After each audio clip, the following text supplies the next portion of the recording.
If her elder sister owned these two things, would her elder sister give them to the children? And the answer arrives instantly. And the answer is no. Whatever else has broken in that family, it is a good thing the children have such a father. The two of them look well. That is what she keeps coming back to as she watches them, and it eases something in her chest. Then her sound transmission jade slip starts vibrating against her palm, and the sender is her elder sister. She asks the girls, smiling, whether they want to talk to their mother. The pair who were showing off treasures a moment ago go silent and drop their heads. Seo Uni gives a wry smile and connects it anyway.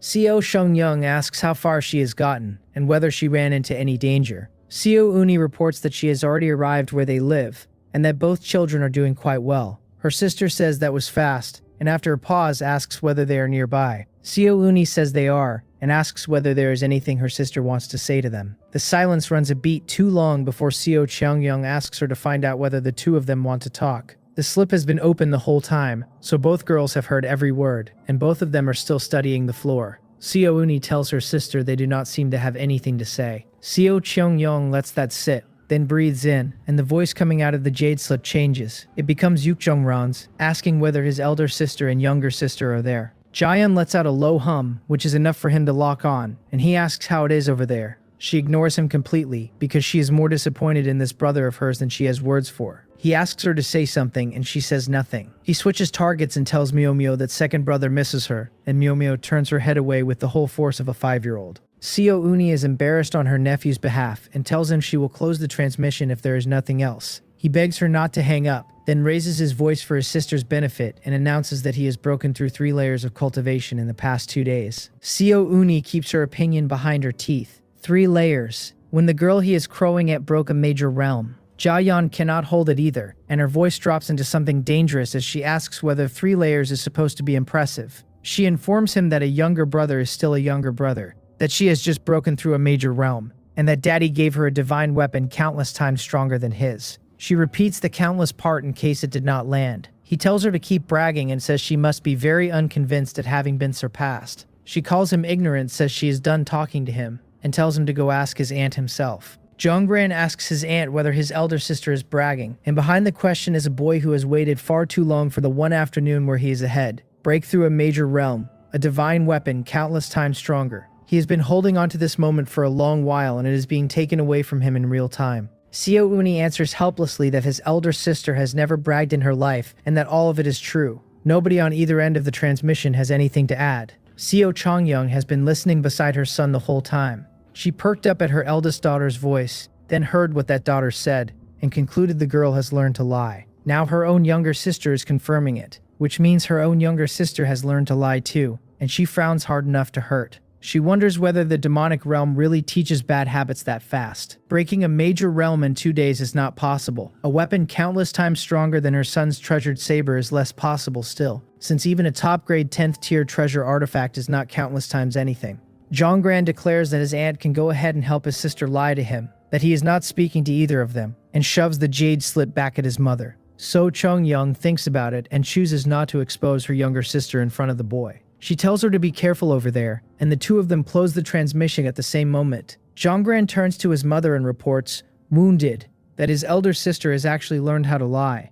His mother tells him his sister is carrying some resentment right now, and that siblings should not be this eager to outrun each other. He falls quiet and nods. She keeps frowning a while, weighed down by 2 children who would not speak to her, then pushes the whole gray mass of it out of her mind and sits down to cultivate. Back in the demonic realm, Seo Uni closes the jade slip and turns to Jaehyun. She tells her she knows how dissatisfied she is with the choice her younger brother made, but that everyone gets their own choices, and that this is simply what life is. Different roads, different decisions, and none of it hers to change. She tells her they are close blood relatives, and that when she is older and has met more people she will understand what close family is worth. Seo Uni has earned that one, having scraped her way through the immortal ruins for a long time, and found that out of everyone she met, family treated her best. She is perfectly clear that her elder sister was wrong in this matter. She is equally clear that the woman who was wrong is the same woman who raised her like a mother. That is why this visit is also an apology she means to deliver to me in person. Jaehyun nods and does not say anything else. Seo Uni lets the subject go and takes out 2 formations instead, one for each girl, holding words their mother recorded for them, and tells them they can decide for themselves whether to watch. The 2 of them look at the formations being pushed into their hands, go quiet, and toss them onto the bed like a pair of dead fish. Neither of them destroys them, which is the whole story right there, and Seo Uni reads it as a question of saving face, and stands up to give the children room.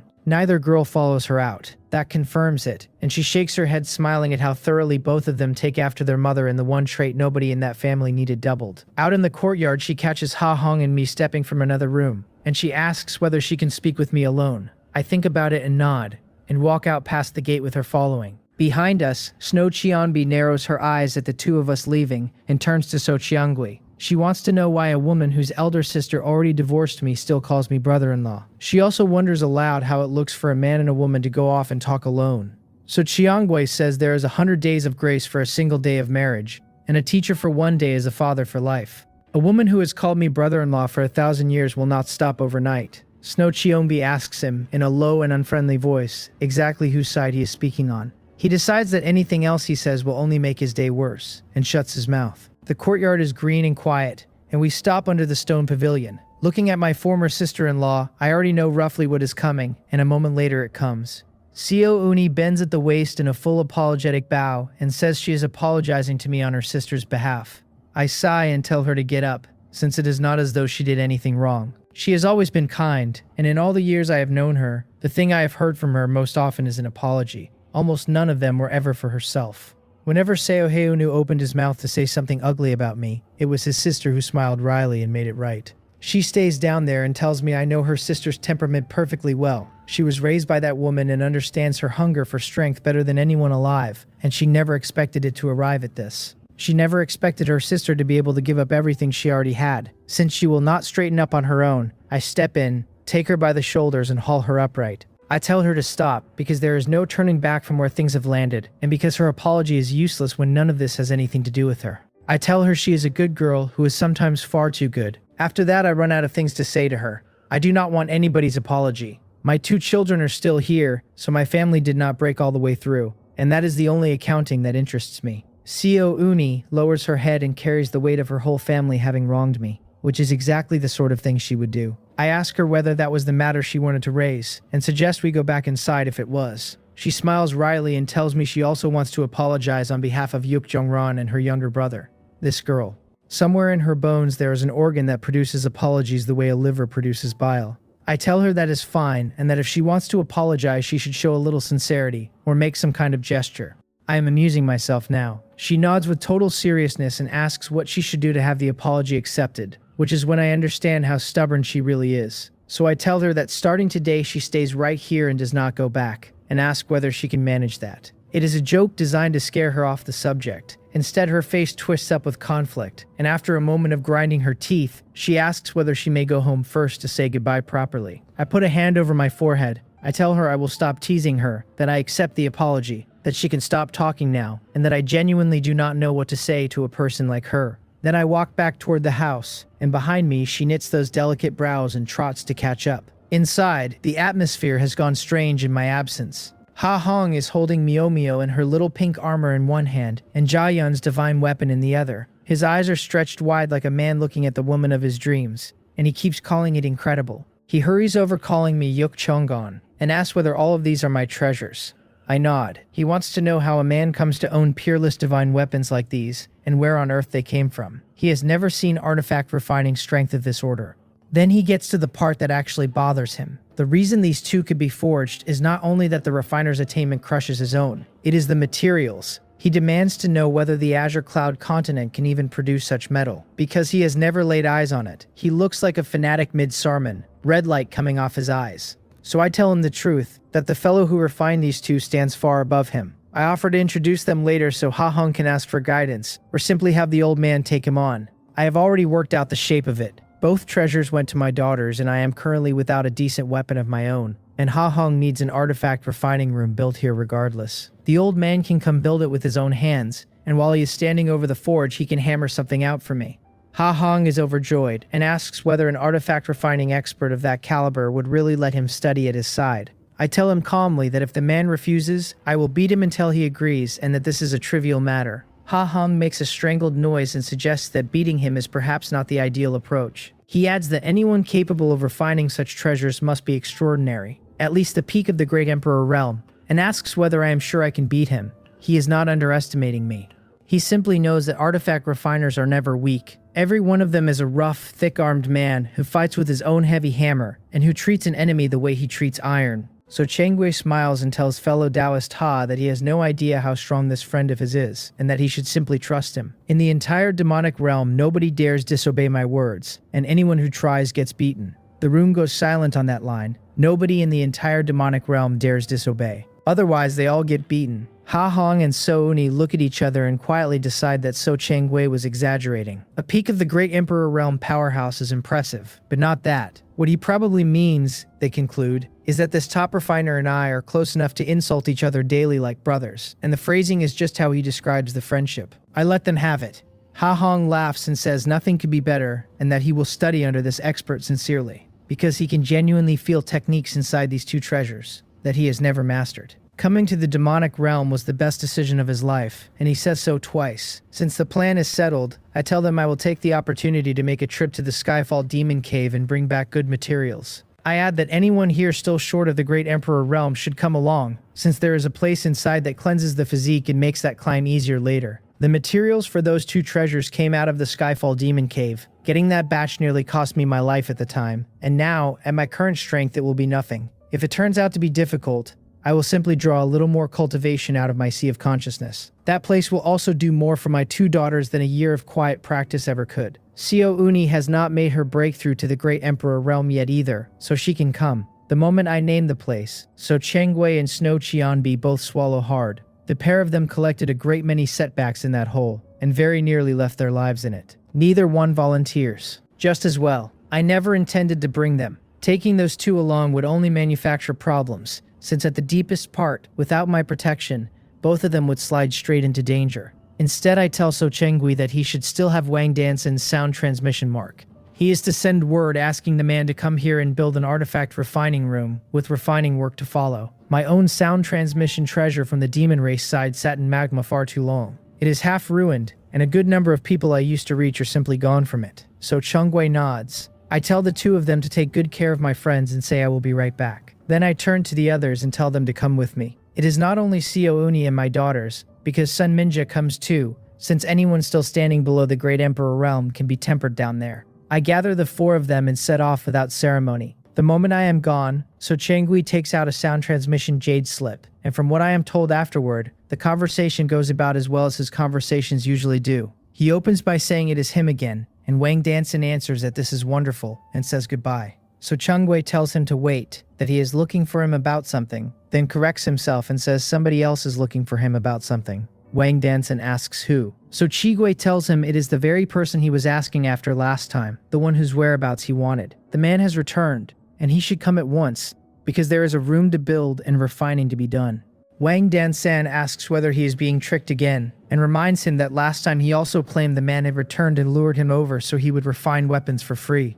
So Chengwei says he will know once he comes, and swears that if he is lying this time, he will be Wang Dansan's grandson. Wang Dansan points out that he has already been his grandson once, and calls him a damn grandson for good measure. So Chongwei goes quiet, and privately wonders whether he really phrased it that way last time, because his memory insists he did not. Then he tells him to ask Snow Qianbi, who is standing right beside him, and Snow Qianbi obligingly confirms that the man has returned, and tells him to hurry over. Wang Danson informs them that So Chengui is imitating Snow Qianbi's voice. He notes with some approval that this time the man did not go straight to imitating Yuk Chang'an, and says he has clearly gotten smarter but should not expect to be believed. He asks whether they have any idea how busy he is, since a whole crowd of Peak of the Great Emperor Realm experts beg him for refining work daily. Then he tells them to stop bothering him. Neither of them has anything left to say. That is the price of 1,000 years of being a nuisance. The eastern reaches of the demonic realm are barren, and I bring the four of them out above that emptiness. Below us lies a ferocious scar that tore the earth open and never healed, tens of thousands of years old. The Skyfall Demon Cave is a crater, punched into the world by a meteorite that fell from beyond the heavens. Its diameter runs 100 miles across, its walls drop as steep as knife cuts, and dark red lava veins thread through the pitch-black rock. The bottom churns all year with purplish-black demonic fog that condenses into distorted ghost shapes, lets out shrieks, and swallows the sunlight whole. Demonic realm cultivators are scattered thinly around the outer rim, and none of them dares go near the true edge. One bold soul creeps forward while we watch, and is thrown back instantly by an eruption of demonic chi, Weathered skeletons hang along the rock walls, a few still wearing rusted armor. Worst of all is the low tremor rising out of the pit, slow and rhythmic, like something enormous breathing in its sleep, and every pulse of it sends sand and stone rattling down the walls. I stand high above it with my robes snapping, and the corners of my mouth pull upward without my permission. It has been a long time. Everything I became started in this hole. Here is where I found the encounter that gave me the immortal execution black flame, the same flame that erased that corpse fiend sect Great Emperor expert. When the meteorite came down, Great Emperor realm experts swarmed here, and a great many of them never understood the danger. They only sensed that something good was buried deep, so they flew in to take it. Half of them died, swallowed whole, turned into fuel for the flames down there to grow on. My own luck was obscene. I did not die, I came out holding the black flame, and after that I broke through, took the Eternal Night Emperor title, and killed anything that called itself a god. Standing here again puts a strange weight in my chest. I tell them all to close in around me. Once we go deep, they must not step outside my energy protection, because the demonic flames will devour them the instant they do. I say it looking mostly at my daughters, and I say it with my serious face on. Once we are in the depths, I will set them down in one spot, and raise a shield so they can temper without taking a scratch. I tell Jaeyeon to look after her sister and not let her wander. She knows exactly what my serious face means, so she nods hard and pulls Mayomyo into her arms, and Mayomyo nods along, the picture of a well-behaved child for as long as that lasts. Seo Uni nods too. She does not know anything about this place, but one look down into it puts a chill through her, because the aura alone announces what it is. San Minja understands better than any of them. A staggering number of Great Emperor Realm experts are buried in that crater. More than a hand's worth of Peak of the Great Emperor Realm experts fell there, and some who walked out carried ailments they never shook off. She has cultivated near the rim before, dozens of miles back, letting the distant heat temper her, and even that much changed her considerably. Now the Eternal Night Demon Emperor appears to be taking her inside, and not shallowly either. I tell them we are going down, and the five of us become one stream of light dropping into the pit. The experts ringing the crater see it happen. One of them demands to know what those people think they are doing, flying straight toward the center. Another says they are courting death, because even without descending, simply holding position within a mile of the air above the middle turns anyone below the Saint King realm into ash. A third insists that the aura is clearly Great Emperor realm. The first answers that even the Great Emperor realm finds this tricky, and that drifting a little too close to the center still means grievous injury. Then somebody says they have gone inside, and the argument stops, because we are already dropping fast toward the depths, and the entire cautious crowd is left staring into a hole. Inside the shield, the four of them feel nothing at all. If that black light were to fail, every one of them except me would be ash before the thought finished. Sun Minja swallows hard as I keep leading them down, past the depth ordinary Great Emperor Realm experts can survive, and still nothing touches her. Rumor holds that at this depth, even middle stage and late stage Great Emperor Realm experts suffer beyond description, with a real chance of dying. She is walking through it as though strolling a garden path, and the only explanation she can find is that this is what the Eternal Night Demon Emperor's protection actually means. I stop in the central area, roughly 3 miles down, and find a decent place for the four of them to sit. A wave of my hand throws a larger black shield across 100 feet of radius, and every raging flame wave inside it drops flat, leaving the air as ordinary as a courtyard at noon. That is useless for body tempering, of course, so I let a thin bleed of the flame waves through the barrier. The shield strips out whatever would genuinely harm a human body and lets only the tempering part come in.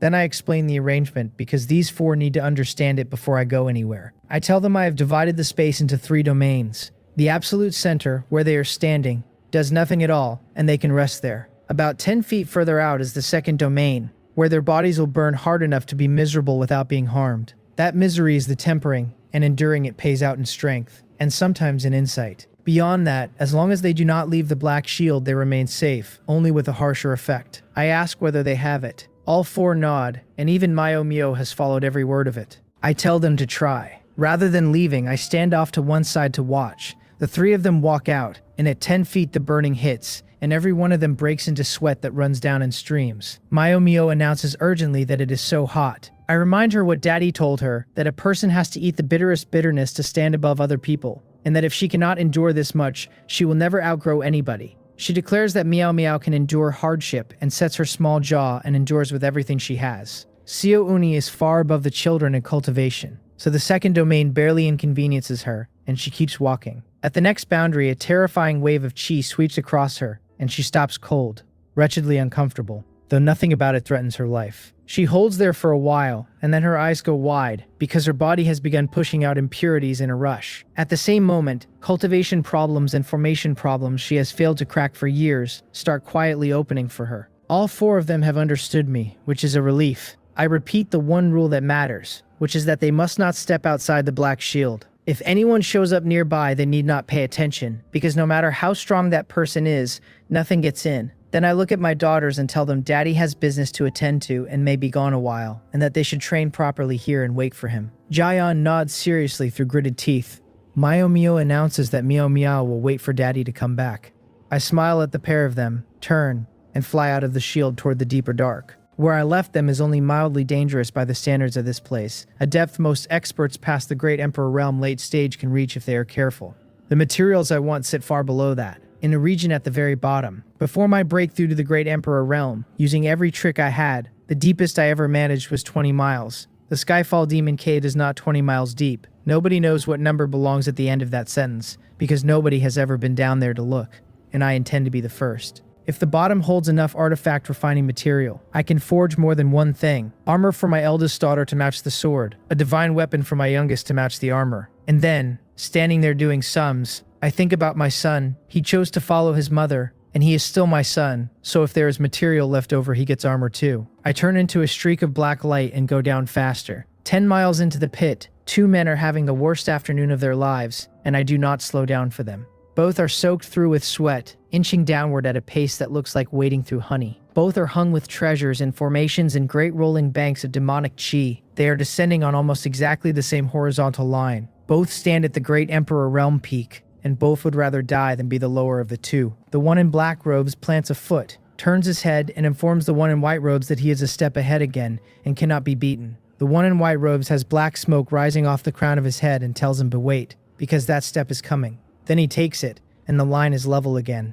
The black-robed man crows about being caught up to. The white-robed man tells him to wait a little longer, because the next step is his. They keep grinding downward out of pure spite, and that is when both of their heads snap around at once. The black-robed man asks why it feels like something is coming up fast behind them. The white-robed man says he feels it too, then argues with himself because nothing can approach fast at this depth, and even men at their level would be reduced to ash for one careless moment. While they are still working on it, a black shadow arrives behind them, sweeps between the pair of them in the space of a blink, and keeps going down. It moves like a meteor with somewhere to be. Both of them stand there staring at nothing, having entirely forgotten what environment they are standing in, and only the severe burns bring them back in time to fend off the flames. It takes the two of them a fair number of methods to get their condition stable again. When they can finally breathe, they look at each other and cannot find anything to say. One asks what that was, and suggests it seemed to be a person. The other insists it really was a person, and admits he saw nothing useful, because it was simply too fast. Both of them keep gasping. They have only just broken through to the Great Emperor Realm peak. Even so, holding position at this depth costs them every scrap of care they have. That thing went past them at full speed and was not affected in the slightest. The one in black robes asks whether it could be one of the very top existences. The other says it is impossible no matter how top tier, unless it was a demon emperor. Black robes asks whether the demon emperor is not sitting inside the demon palace, and whether he could have come here. White Robe says he is not talking about that one, since the current demon emperor has reportedly reached 20 or 30 miles at his deepest, and could never fly like that here. That leaves one name, and the black-robed man says it out loud, asking whether he means the previous generation's demon emperor, the Eternal Night Demon Emperor. White Robes confirms it, and points out what everyone in the demonic realm knows. Even before that man stepped into the Great Emperor realm, he could already walk down to about 20 miles in the Skyfall Demon Cave, so nobody can guess how deep he goes now. Black Robes objects that the Eternal Night Demon Emperor has been missing for over 1,000 years. White Robes suggests he was in seclusion and has come out of it, and then, in a smaller voice, asks whether he might have been in seclusion down inside this hole the entire time. They chew on that for a long while, and the shot does not lose a single degree of its heat. I keep going down while they work on it, and my expression stays flat while I take stock of the place. There are very few people cultivating in here. Those two at the Great Emperor Realm peak looked unfamiliar to me, probably fresh through the barrier, and they did not look particularly capable either, carrying on like that at a depth of 10 miles. I shake my head at it. 1,000 years have passed since I left, and the demonic realm should have produced a whole crop of rising stars in that time. By the look of the harvest, it produced mediocrities. At 20 miles, I slow down, because I have found a mark I left here a very long time ago. The corners of my mouth tick up. It is still exactly where I put it. When I came into this place back then, it was to escape people who wanted me dead. I had no idea the item I carried would immunize me so completely against the flames that swallow everything else. That is the only reason a man without Great Emperor Realm cultivation ever got this far down. It was luck with the dial pushed all the way over. After I broke through, cultivated to the peak of the Great Emperor Realm, and came to hold the strongest combat power the demonic realm had ever produced, I came back here once. That was the trip that gave me the materials for the 2 treasures, and I took them from a depth of over 30 miles. Even at my strongest, 30 miles was my ceiling.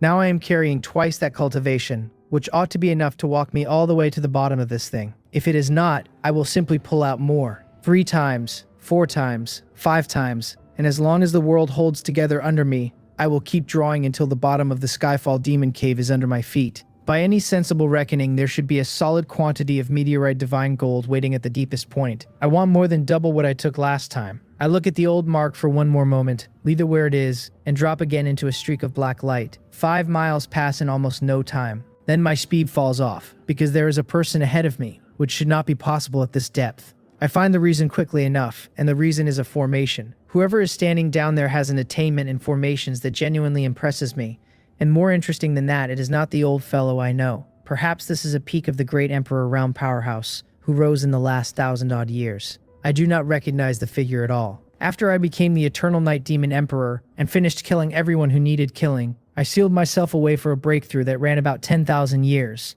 Then I stayed active in the demonic realm for nearly 10,000 more, until my temperament changed, and I walked quietly out of it. So unless a person belongs to my own generation of peak powerhouses, I do not know their face. Every one of them is a newcomer as far as I am concerned. There is one other possibility, which is somebody who went into seclusion exactly as I was rising, and has not stepped outside in tens of thousands of years. Those are thin odds. What I do know is that the strongest formation master in the demonic realm is still an old friend of mine, and this person might have some connection to him. I turn the question over, decide it is not my afternoon's business, and go around the figure without slowing. My task is meteorite divine gold, and my daughters, in that order and quickly. Behind me, in the middle of all those formation lights, stands a young woman with flame-red hair falling loose, and a white dress moving like drifting snow. She has been walking through the air step by step toward the deeper dark, counting each step under her breath. She has finally reached a depth of 25 miles, she announces to nobody, and broken her own limit again, and she intends to cultivate formations right where she stands. There is a good deal of arrogance in that young face as she settles cross-legged.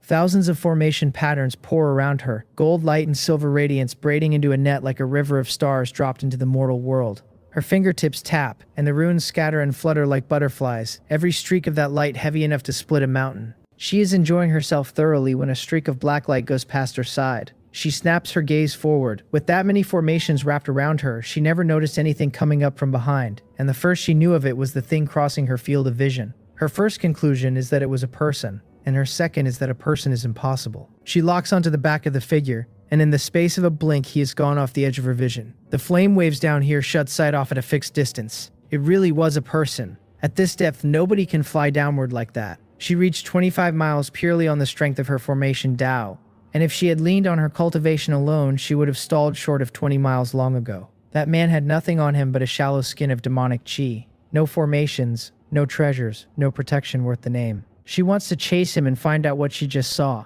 and her strength flatly refuses to allow it, so she is left staring at empty air. If that really was a man, what is the strength behind it? She cannot picture any answer that fits inside the demonic realm as she understands it. The current demon emperor is nowhere near it. Even the eternal night demon emperor, gone so long that he is half legend now, could not do it, since rumor puts a ceiling at 30 or 40 miles. At 30 or 40 miles down, flying like that is not a thing a body does. 35 miles is where I stop, because 35 miles is where I stopped last time. My old mark is here, the one I cut after taking the Eternal Night Emperor title, and every scrap of meteorite divine gold above this line went into my hands back then. There is not one piece left on these walls. Now comes the part I am curious about, which is how far down a man carrying twice his own cultivation can walk.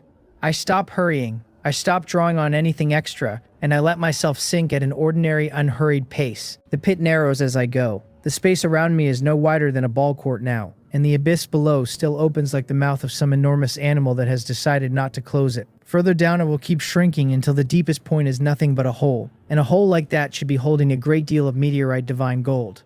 I drift on for a while and then stop cold, because something on the rock wall beside me has caught my eye. It is a piece of meteorite divine gold about the size of a fist. The thing is black as spilled ink, its surface laced with fine dark gold patterns that flow across it like light moving through lava. Its texture sits somewhere between metal and crystal, and it gives the eye an illusion of unbearable weight. Faint, strange heat comes off the surface, and purplish black arcs snap out along its edges, twisting the air nearby into a slow vortex. Strangest of all is a massive liquid shadow rotating at its core, like a fragment of the abyss sealed in a stone, and looking at it too long makes the head swim. My lips curve up. A piece this size will make a small dagger, which means Meow Meow gets a dagger. I reach out to take it off the wall and it goes bone cold, and then scorching in my hand, wisps of strange energy climbing my fingers like something testing a fence. That is the feeling I remember. It behaves like an untamed animal, always trying to bite the hand that picked it up. Then a thread of black flame passes over my palm, and the meteorite divine gold goes quiet and stays quiet. One piece is not enough. There will be more further down, and further down is where I am going anyway. I descend slowly with my divine sense sweeping the walls. At this depth, the pressure has stopped being simply hot and started alternating, scorching and then bone-chilling. The contrast alone would finish an ordinary peak of the Great Emperor Realm powerhouse, who got careless. For me, the whole environment behaves like ordinary open air, since the demonic chi bursting off my body cancels anything that would touch me. A little lower I find the second piece, and this one is the full size of a human head. I put it away immediately, because that single piece is enough to forge a divine weapon. More than. I keep falling for roughly another 10 miles, and almost every mile hands me another piece. Depth does not reliably make them bigger, since the whole business is luck, and the deeper stretches might offer a finger-sized sliver, or a slab as wide as a millstone. By the end of those 10 miles, I have gathered up the equivalent of 2 millstone-sized pieces. That covers a sharp weapon for me, armor for my eldest daughter, and weapons for my youngest, with the shape of the rest to be argued about later. I must be close to the floor of this place, and I would like it to be generous. The space around me has shrunk to about the size of a small pond, and I am probably less than a mile off the bottom. I cannot see ahead at all, because chaos energy sits across the view like a curtain, so the exact number stays a guess. Barring surprises, the whole Skyfall Demon Cave runs somewhat over 50 miles deep, which is already a terrifying figure to put on a hole in the ground. I keep dropping and the walls keep drawing in around me, and then I notice something odd. There is no more meteorite divine gold hanging anywhere. At this depth, twice my strength has stopped being comfortable. I pull out more cultivation, and between one breath and the next, I am standing at 3 times what I started with, and the faint discomfort I had just begun to notice disappears entirely. Having a bit more strength on hand is genuinely satisfying. I will admit, down here where nobody can hear me, that the voice which spends every morning trying to talk me into ending my marriage was not lying about what it offered. With no more meteorite divine gold on the walls to slow me, I open up my speed again. A quarter of an hour later, I stop completely, because I am finally looking at the bottom of the Skyfall Demon Cave. It is a narrow space about as wide as 3 wells set together. The rock around it has been eroded mirror smooth by chaos energy and shimmers a faint dark purple. Hanging dead center, unsupported, is a piece of meteorite divine gold the size of a carriage. My eyes light up at the sight of it, because a piece that size will forge a great many things. Then I look closer, and this one is not like the others. It is black as ink throughout, but the dark gold patterns on its surface pulse the way blood vessels pulse, and its edges spit purplish black arcs that twist the void nearby into a spiral. The strangest part is at the core. A massive translucent silver-gray energy body turns slowly inside the stone, breathing dim and steady like something alive. Each time its light swells and shrinks, blue points appear like stars and become blood-colored threads that go slithering through it. The space around that energy body collapses and reassembles without pause. Now and then it puts out ripples like transparent tentacles, and when one brushes the rock wall, the whole shaft hums low, the way a sleeping beast mutters in a dream. I ask the empty air what the thing inside there is and why it feels like it has a life. Curiosity wins, and I move closer. One step is all it takes for the energy body to erupt, throwing a terrifying aura straight at me. So it really is alive, and it has a temper. I wave a hand and the aura comes apart. If I were still standing at only twice my strength, that ambush would have hurt me badly, and as things are, it does not move a hair on my head. I tell it I would like to see what it actually is, and I keep walking in. Every step closer buys another blast of aura meant to push me back, and I swat each one aside the way a man swats a mosquito while thinking about something else. I ask it whether it seriously believes it can harm me. It does not answer, which is the only sensible thing it does. When I am right up against the meteorite divine gold, I put a hand on the stone and let out the immortal execution black flame, and the energy body goes still. Everything violent in it simply drains away, as though it has been conquered and knows it. So this thing is afraid of the black flame as well. I use that flame on every piece of meteorite divine gold I collect, to strip out whatever in it would harm a human body. And this time I used it out of pure habit. The creature that had been throwing itself at me for the last several minutes has gone quieter than a swept room. It reminds me of a dog that barks itself hoarse at a stranger, right up until the stranger is close enough to put a spear against its skull. It still gives off the sense of being alive, with real vitality moving through it. This should be some kind of energy life form,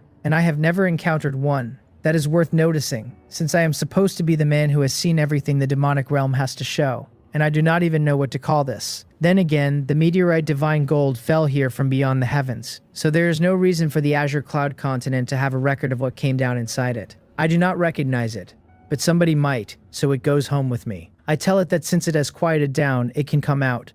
One palm strike splits the meteorite divine gold open, and I wrap the whole energy body in demonic chi, sealing it up like meat in black wax. The gold itself is going into weapons, so the passenger needs its own container. I take out a small ornate box, no bigger than my palm, with a decent amount of space folded inside it. Just as I am about to drop the creature in, it changes again. It does not attack this time. It shivers and pushes a strange thought at me. The thought arrives so vague and badly built that it feels like listening to a child without enough spiritual intelligence to make sentences yet. The logic in it is a mess. What I can pull out of the mess is that it does not like the box. I tell it that if that is really the case, it should give me some kind of sign, and the moment my voice stops, the thing trembles gently. So it does not like the box, and it also cannot stay here guarding meteorite divine gold I intend to use. So into the box it goes. I do not give it room to argue, and afterward I clap my hands clean. The whole thing carries the feeling of a child, and it is a very special, very powerful child, holding at least twice the strength of what I used to have.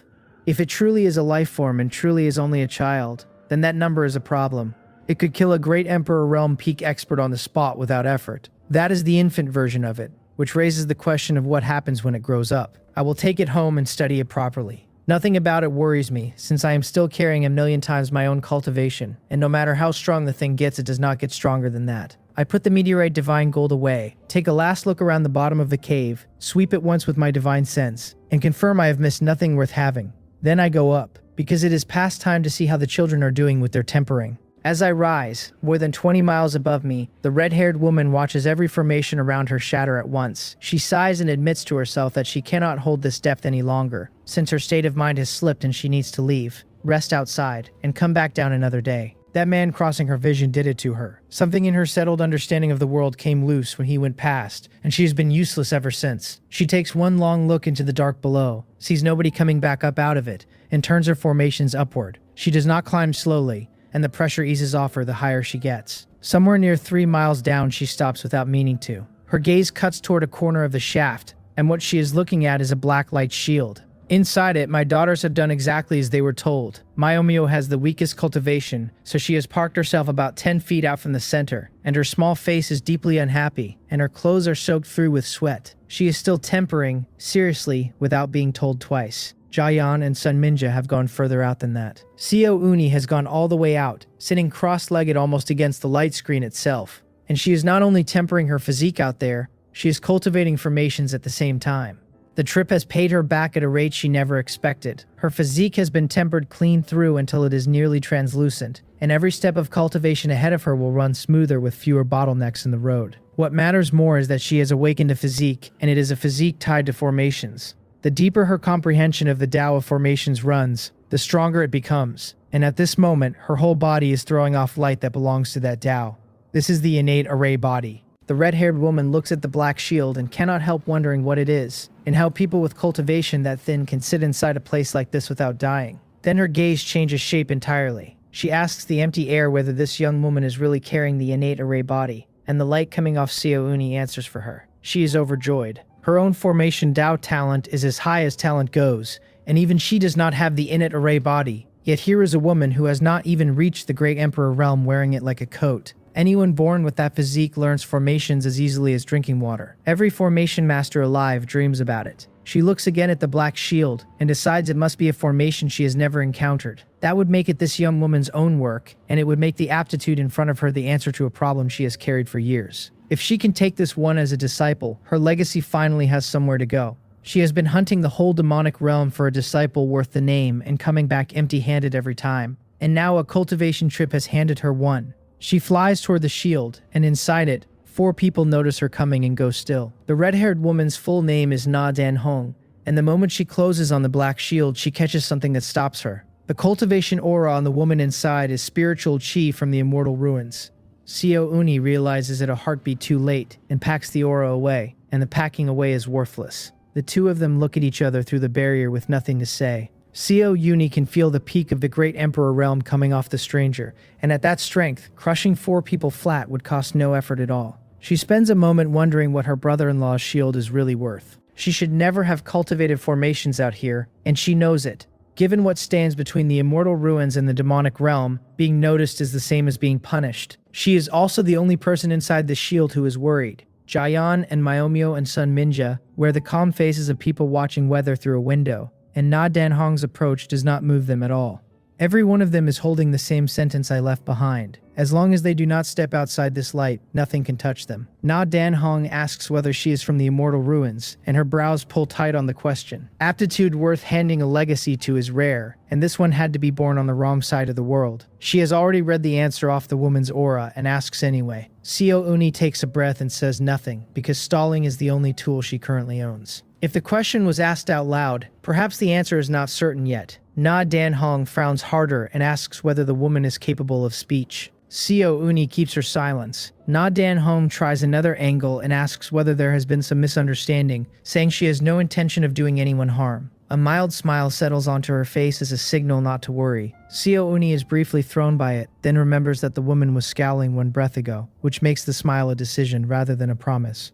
She does not reply. Na Danhong runs out of approaches and stands there wondering what is wrong with this person. There is no sane explanation for anyone from the immortal ruins turning up down here at all. Na Danhong grinds her teeth and decides to stop caring where the talent was born. The innate array body is rarer than the odds of the Eternal Might Demon Emperor pulling the Eternal Might Emperor title out of his own breakthrough. Nobody lets a thing like that walk away. If it comes to it, she will teach the girl in secret. If it comes to worse, she will have her recultivate and begin the formations from the first line. The woman has not made her breakthrough to the Great Emperor realm yet, which keeps the door open, so Na Danhong states her business plainly. She has seen the innate array body, and she is the strongest person in the Tao of formations on this side of the world. Talent this rare has put the thought of a disciple in her head, and she asks whether the woman has any interest in her lifelong formation legacy. As she says it, formation lights bloom across her body, one after another, laying out her attainments where they cannot be argued with. Seo Uni is more stunned than before. She did just undergo the awakening of the innate array body, and that physique is genuinely rare. On the immortal ruins side, its last holders live only in old stories, so it is possible this stranger simply wants a disciple and means it. Then she looks properly at the formation standing behind Na Danhong, and it takes only moments to humble her. Such power, laid out in such complexity. She has seen the work of the strongest formation master of the immortal ruins, and set beside this, that man is a beginner among beginners. There is no comparison to make. Why does this side of the world grow talent like weeds, when every expert in every craft here runs stronger than anything back home? If not for the boundary wall holding the two apart, the immortal ruins would have been erased a long time ago.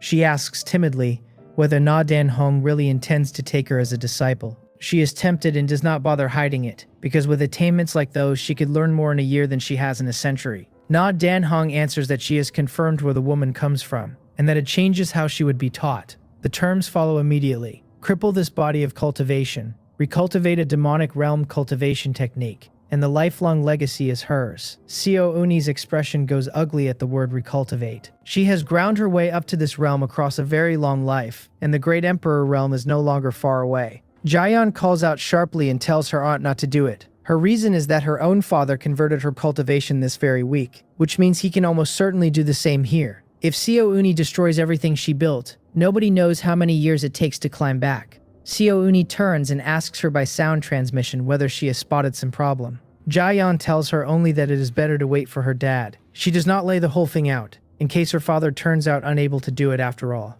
He should be back very soon anyway. Seo Uni rolls her eyes at the mystery, cups her fists, and tells the senior she will wait for her brother-in-law before deciding. Na Danhong repeats the word brother-in-law back at her as though it has been badly translated. After a silence, she asks when this brother-in-law is coming back, where he went, and whether the black shield is a formation the woman set up. Up close, she has noticed the shield carries a strange energy and does not feel like a formation at all. Something with a function this odd ought to be one regardless. Among the four in there, Only Uni is a formation master with real cultivation, so the odds run 99 in 100 that the work is hers.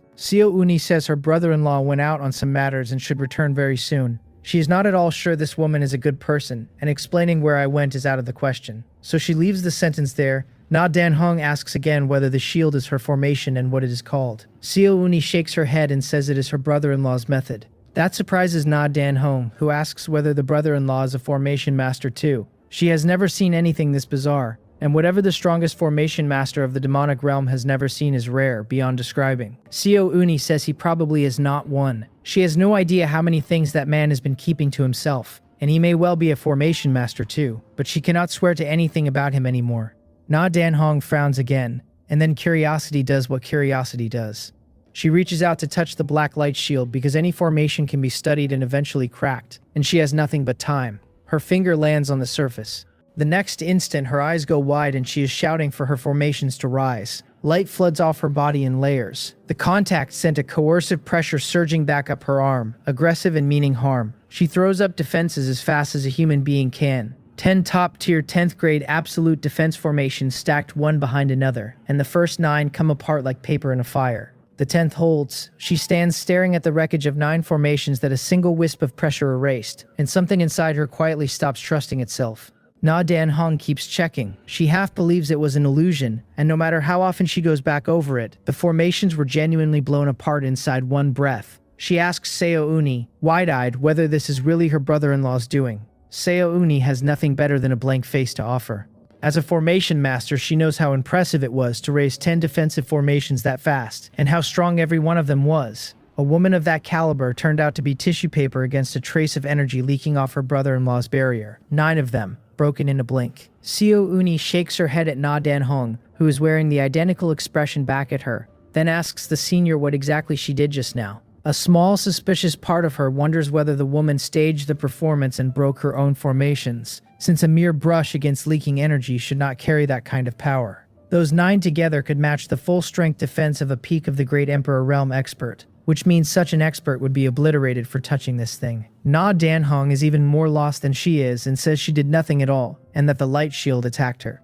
Uni asks whether it can really attack people, and whether it is this fierce about it, and while she asks, she is remembering what I said before I left. I told them that as long as the 4 of them stayed inside, no matter how strong the visitor, that visitor could not get in. She had taken it as reassurance from a peak of the Great Emperor Realm expert who could keep out most trouble.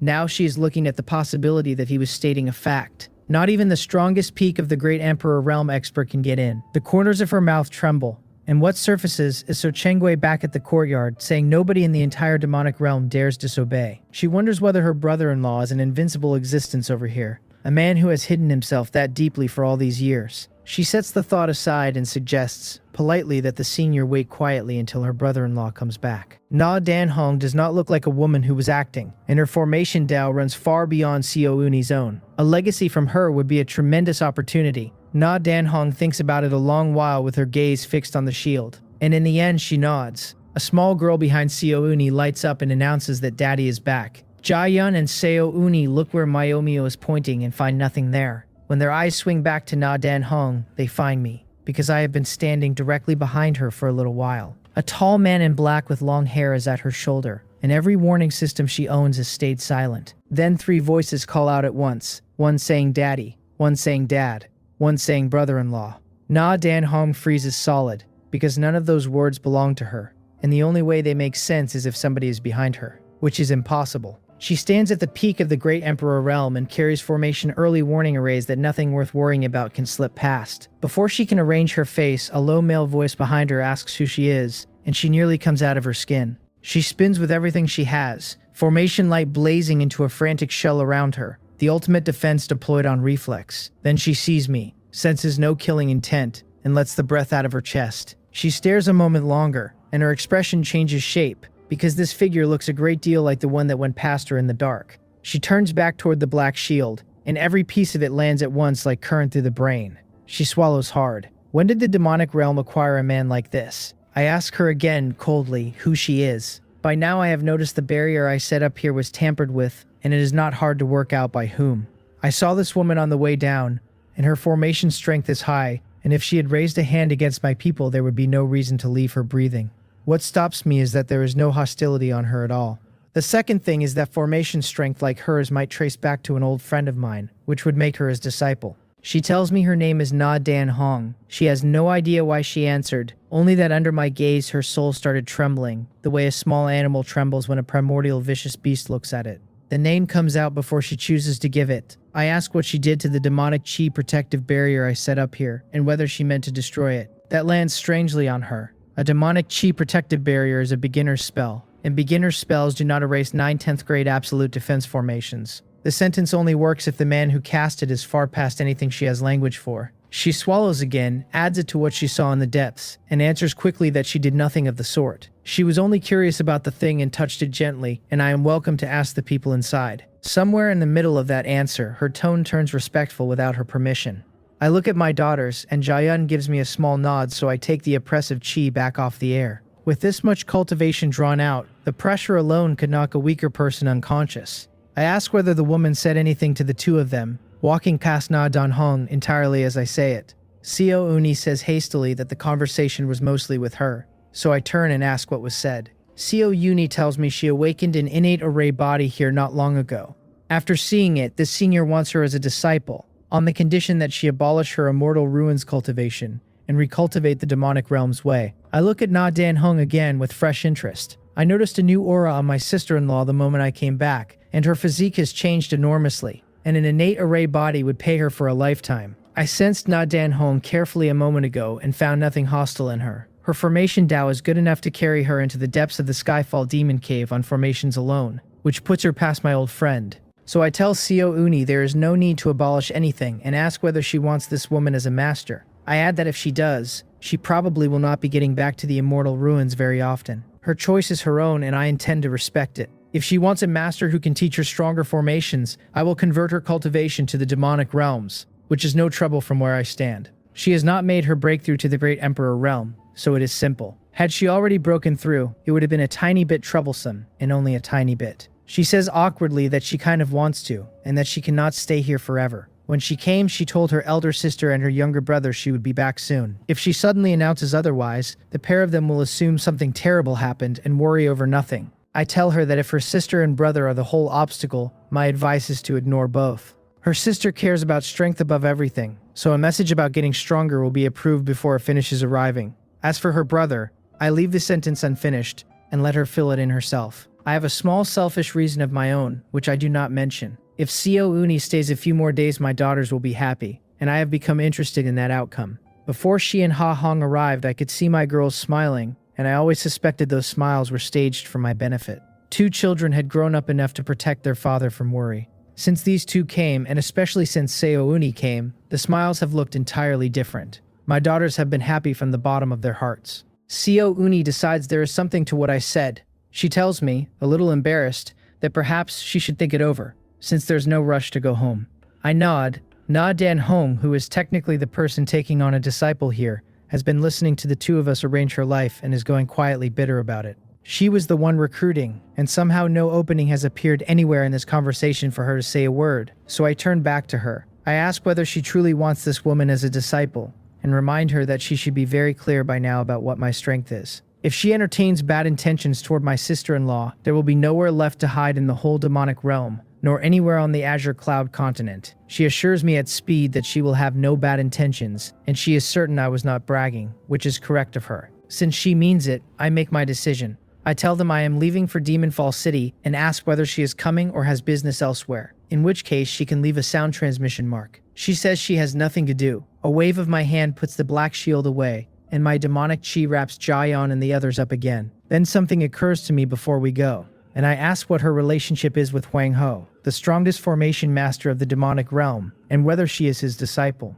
She looks very young, and that old fellow has been white-haired for as long as I have known him. So master and disciple fits. If so, the old thing has more skill than I credited him with, since her formation Tao has already gone past his. She says he is not the strongest formation master of the demonic realm. The corners of her mouth twitch at the name, and she adds that she is not his disciple, because he is her junior brother. That surprises me. I have never once heard that Huang Ho had a senior sister anywhere in the world. She has no reason to lie to me and almost certainly would not dare, which means a story is buried in this somewhere. By the time I met him, People were already calling that old thing the strongest formation master of the demonic realm, and I never learned whether he earned the title or handed it to himself. Seeing that I am puzzled, she explains quickly. The two apprenticed together as children, and although she is much younger, her talent runs stronger, and she started slightly earlier, which makes her the senior sister. She has never cared about reputation, which puts her at the opposite pole from a junior brother who lives for showing off. She prefers being drunk on the research, and that is why her strength has always been the greater of the two. Her formation Tao then hit a bottleneck, so she sealed herself away in a certain place to break it, and a full 30,000 years went by. She lays out her cultivation and her achievements across those years without embellishment. Then she came out of seclusion to find the whole world calling her junior brother the strongest formation master alive. I have no words for that.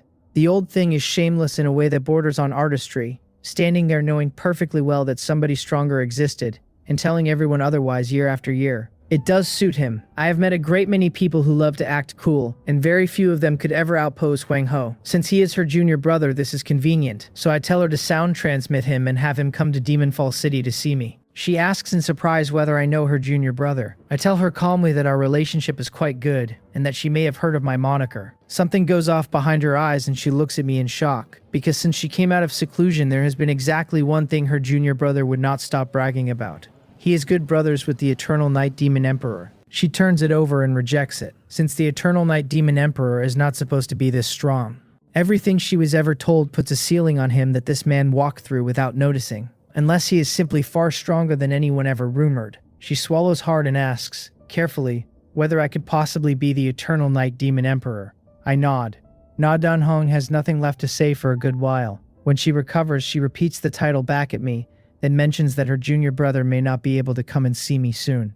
I ask why. She admits that the last time the two of them competed in formations, she accidentally injured him, and that he is in closed-door seclusion healing and might not surface for a while. I shake my head and laugh, and tell her never mind, that we can talk once his seclusion ends. I am in no hurry to see the old friend who spent 30,000 years wearing his senior sister's title. Then I gather Jian and the others, glance at Na Den Hong, and decide I am too lazy to wait while she arranges her own transport, so I bring her along with us. The six of us rise out of the Skyfall Demon Cave together.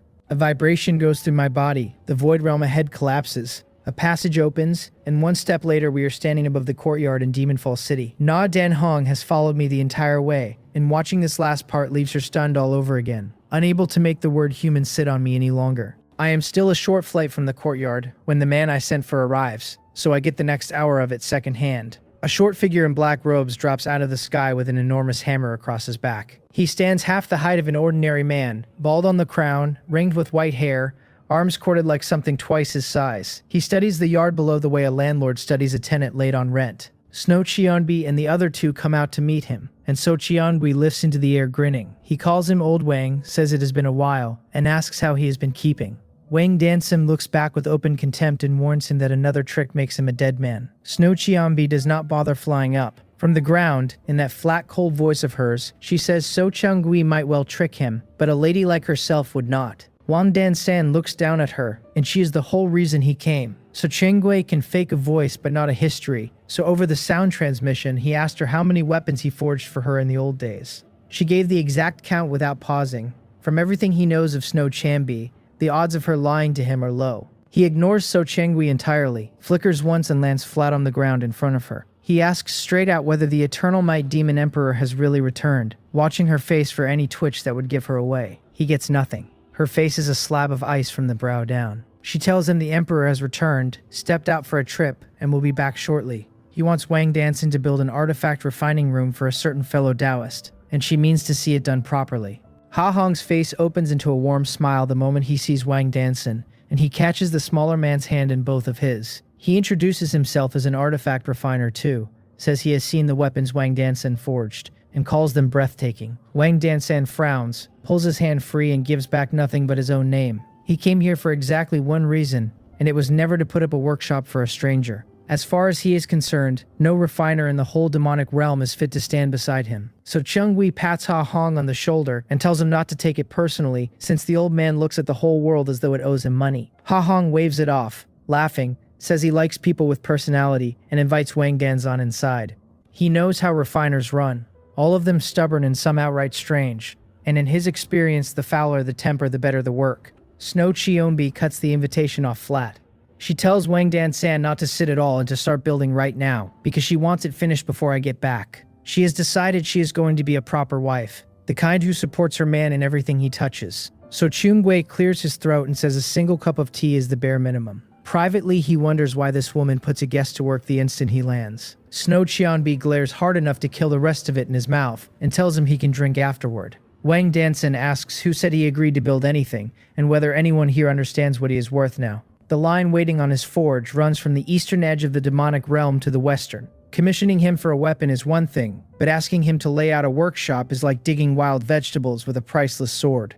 Snow Cheonbi asks whether he means to ignore what her man told him, then passes my message along word for word. If he refuses, I will beat him until he stops refusing. Wang Danson wants to know when the Eternal Night Demon Emperor became her man, and whether she is daydreaming about romance again. He adds that he remains unconvinced, since he has yet to see me with his own eyes. Being pushed is the one thing he cannot stand, and his strength sits only a little below hers. She asks whether he wants a fight, and her chi comes up around her all at once. As far as she is concerned, wanting somebody is not a crime, and calling it daydreaming is. So Cheng-Gui gets a headache watching two people go to swords points over nothing. Ha Hong has not been in the demonic realm long enough to expect a greeting to turn into bloodshed inside a minute, and he stands frozen. Privately, he is wishing I would hurry up and come home. In the end, the pair get talked down, nobody swings anything, and Wang Dansan walks inside and sits. With everyone seated and nobody talking, Ha Hong smiles and asks whether he might trouble fellow Taoist Wang for guidance. He genuinely has a refining question, and an opening like this does not come around twice in a lifetime. Wang Danson glances at him and says he does not have the time. Ha Hong looks around a room full of people waiting on nothing at all, and decides not to argue. He asks anyway, describing how something always appears right at the end of a refining. Wang Danson said he had no time,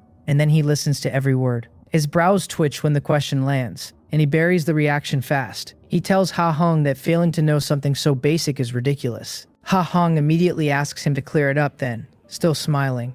Wang Danson lifts his chin and reels off a long stretch of refining theory and hard-won experience.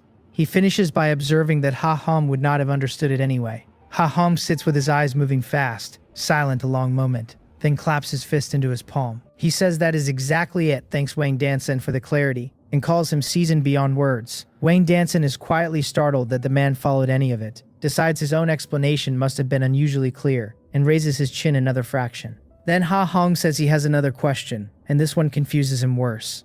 Wang Dansan frowns the instant it is out, so Cheung-gui watches him go silent and asks, all innocence, whether old Wang does not know this one either. Wang Dansan snaps that there is no refining question in existence he does not know, and orders him to shut his mouth while the words are being organized. He is stumped, and worse, it is a problem he never noticed existed. He works through it, finds an answer, delivers it aloud, and Ha Hong claps his palm and calls it brilliant. Wang Dansan lets out a slow breath, but the way he looks at Ha Hong has shifted. The man has some tricks in him after all. Ha Hong thanks him and says that last one troubled him longest, and he would trade 10,000 years of his own life to have it solved. Coming to the demonic realm is turning out to be the best decision he ever made. Wang Danson asks warily whether there are more, and whether the next is harder, because he is starting to wonder where this man finds such strange problems. Ha Hong throws up his hands, admits he spends a great deal of time poking at things blindly, and asks it. This time Wang Dansan has nothing. He does not understand the question. He is still stalling on the first syllable when a familiar chi settles over the courtyard,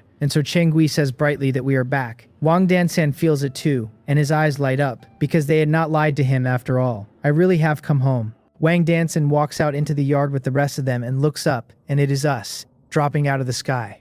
Snow Cheonbi's gaze goes straight past me and locks onto Na Dan Hong, red-haired and striking, and her mouth twitches. Apparently, I cannot be let out of my own courtyard for an afternoon without coming home with a woman. It does not help that Na Dan Hong stares at me with both eyes wide the entire descent. What bothers Snow Cheonbi more is that she cannot place her. A peak of the Great Emperor Realm Cultivator carrying the aura of the demonic realm is not somebody she should have missed. The corner of my mouth lifts when I see Wang Danson waiting, and I bring the group down in a blink. I greet him easily and ask whether he has been here long. He laughs, says he was sure the whole thing was a setup, and every trace of arrogance drops off his face into something close to modesty. I ask what he made of the reason I called him, since I had the others explain it. So Chung-gui says at once that the old fellow simply refused to believe them. Wang Dansan says he has been tricked by old so many times that disbelief is a reflex now, and this cannot be laid at his door. Yuk Miomio comes to my side, tugs my sleeve, and asks who this person is now. I tell her his name is Wang Dansan, and she can call him whatever she likes, since we are old friends anyway. She thinks for exactly one breath, decides he must be Grandpa Wang, and greets him. Wang Dansan stands there with his mouth open. Because this is my daughter. He cannot square a man who vanished for 1,000 years with a man who comes back holding a child that adorable. Yuk Jayun follows her sister and greets him as Grandpa Wang too. He surfaces from being stunned, and his whole face turns kind. He tells the two of them that Grandpa Wang had no idea they existed and brought no proper gifts, then says they should help themselves to his weapons as welcome presents. He forges in his spare time the way other men drink, and every piece he lays out is 10th rank of the ultimate grade. Sun Minja stares at the display and very nearly drools, because he is being outrageously generous, and she wants one too. She is far too embarrassed to say so out loud. My two girls blink at the weapons, then look up at me for permission. I tell them to take whatever they want since their Grandpa Wang has nothing else in the world but plenty of weapons. He agrees loudly, insisting he lacks a great many things but never blades. He is genuinely undone by my daughters, one sweet and one beautiful, and above all by being called Grandpa Wang without prompting. Those two words landed somewhere under his ribs and stuck. The girls stop being polite, since nobody has ever complained about owning too many good weapons, and each picks a piece. Then I remind them to take one more each, because their Grandpa Wang will not miss so few. He backs me up at once and tells them to take a bit more, so the two of them obey and choose a second piece apiece. Then they thank him in those sweet voices of theirs, and he beams like a man handed a title. So Chiangwei and Snow Cheonbi have nothing to say, because the old man has been arrogant every day of his very long life. Neither of them has ever seen him smile like that. So Chiangwei glances at my daughters and understands the whole thing at a stroke. There is no help for it, and anyone who meets those two ends up the same way. I send my daughters a sound transmission and tell them to hand a weapon each to their little aunt, Minja. They understand instantly why I told them to take an extra. Yuk Miomio is closer to Seo Uni, so she carries over an immortal 10th rank ultimate divine sword and offers it, saying she has a spare. Seo Uni is left staring at it. Yuk Jayun goes to Sun Minja and puts the second weapon in her hands without ceremony. Sun Minja says it would not be appropriate, so flattered she cannot get the words out straight, and I tell her calmly that it is hers and cost her nothing anyway. She swallows hard and thanks us both. Seo Uni wants to refuse at first, even though her own weapon is only 10th rank of the superior grade, because taking a blade off her niece embarrasses her. After hearing what I said to Sun Minja, she thinks it over and accepts, and Yuk Jayun tells her aunt not to mention it. Wang Dansan looks at Sun Minja and Na Dan Hong and asks who those two are. He can see the resemblance my daughters carry, and since Yuk Miomio called Seo Uni her little aunt, he has worked out where she fits. The other two are a blank to him, and Snow Cheonbi chimes in with the same question, making very clear she means Na Dan Hong. I tell them not to worry about those two and say I would rather introduce someone else. I walk over to Ha Hong, put my hand on his shoulder, and name him my good friend from the Immortal Ruins. Then I ask whether the two of them got acquainted while I was out. Wang Danson stares at my hand on that shoulder, as though it has insulted him personally, because in all their years he has never had it laid on his. So Chungwei is quietly envious for the same reason. Snow Chungwei does not know exactly what is wrong with her, only that something has gone sour and she would like a hand on her shoulder too. Wang Dansan recovers enough to say they met a moment ago, and he clearly had no idea Ha Hong standing with me ran this deep. I tell him my friend's refining is good in its own right, though a gap remains between them. I call them here to refine a few treasures for me, and to pass along some experience while he is at it. Wang Dansan asks whether there are good materials this time, then catches himself and allows that my friend seems decent enough to assist him. How much he learns, he adds, is entirely a matter of his own fortune. I tell him it is the meteorite divine gold, the same material as the last time I had him at a forge. He asks how much there is, and whether it is enough to make a weapon out of, and the excitement gets away from him completely. He has loved handling strange materials since long before I met him. After all these years, he still cannot forget refining for me the first time, the way a man never forgets the girl he loved at 17. He never expected to touch that material again. I tell him there is quite a bit, and he should judge how many pieces can come out of it. Then take out everything I brought back. A massive meteorite divine gold appears above the courtyard out of nothing, and hangs there, blotting out a good stretch of sky. Wang Danson sits straight down on the ground and calls on his sweet mother. His mind simply stops working. He cannot process a meteorite divine gold that size, cannot decide whether he is awake, and cannot work out where it came from. The only answer that fits is the Skyfall Demon Cave, which raises the worst question of how deep I went, and whether I reached the bottom. So Changwei does not grasp what the material is worth, but he can feel it is no ordinary metal, and clicks his tongue at the size. Seeing a man arrogant his entire life stagger back and land on the dirt, He hauls him upright. Wang Dansen tears free of his hand, throws himself at the mast like a pouncing beast, and puts both palms flat against it. He mutters that it is real, that it is actually real, and that we are rich this time. Ha Hong recognizes the material at a glance, as the one my own weapons and armor came from, and he arrives on the other side just as fanatical. The two of them stand there stroking a lump of divine metal like it is a beautiful woman, entirely lost. Snow Chionbi remarks that from a certain angle the pair look faintly obscene. I tell her they simply know quality when they touch it. I let them have their moment, then get to business. On top of this piece, I have a quantity of scattered fragments, and I am handing all of it to the two of them to forge into armor and weapons for me. The arrangement is the same as before, in that they judge how many treasures the material will yield. Bring me the blueprints first, and I pick. Wang Dansan surfaces out of his trance and gives me a solemn nod, telling me to leave every part of it to him. So Changwei asks how that works, since Wang Dansen is forging for me without charging a single copper. He wants to know whether the old man treats people differently depending on the face they wear. Wang Dansan looks at him with flat disdain and tells him he simply has no brain in his head. After this commission, he says, he will no longer merely be the greatest artifact refiner alive. He will be the greatest of all the ages, the one nobody in any generation after him will ever catch. Unprecedented, unparalleled, a name out of myth. I nod, satisfied, and hand the meteorite divine gold across. Then I take out the energy body I have been carrying and let it hang there in front of everyone. I tell them plainly that I have never seen anything like it and would like to know whether any of them have.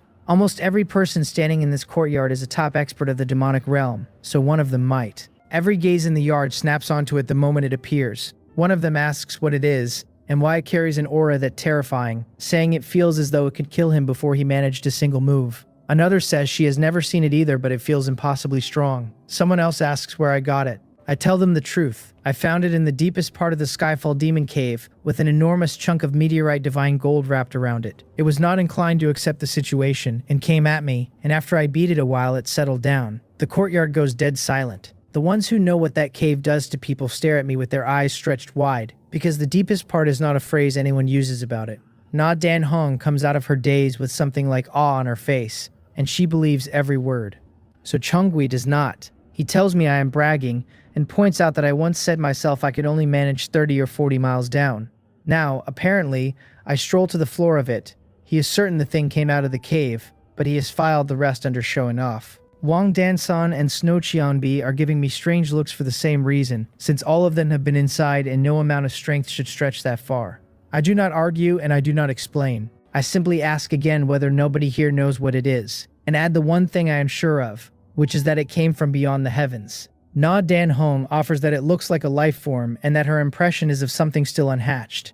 I ask whether that would make it a demon beast, and she shakes her head and admits she is not sure. Nobody else has a view, so I put the energy body away and say we will store it and find out sooner or later. Then I start handing out work, because the artifact refining room will not raise itself. Once the assignments are out, I turn to Xiao Uni and Na Dan Hong and tell them to settle their own business between them. I tell Xiao Uni she can sound transmission her sister and her younger brother if she cannot decide alone. If she chooses to stay here for the long term, she should come find me and I will convert her cultivation. I would like her to say yes, and she nods and agrees to think it through. Ha Hong lights up and asks whether Xiao Uni means to live here permanently as well. I tell him this fellow Taoist wants to take her as a disciple, and the choice belongs to her. He takes another few looks at Na Dan Hong and smiles, because he hopes she stays too.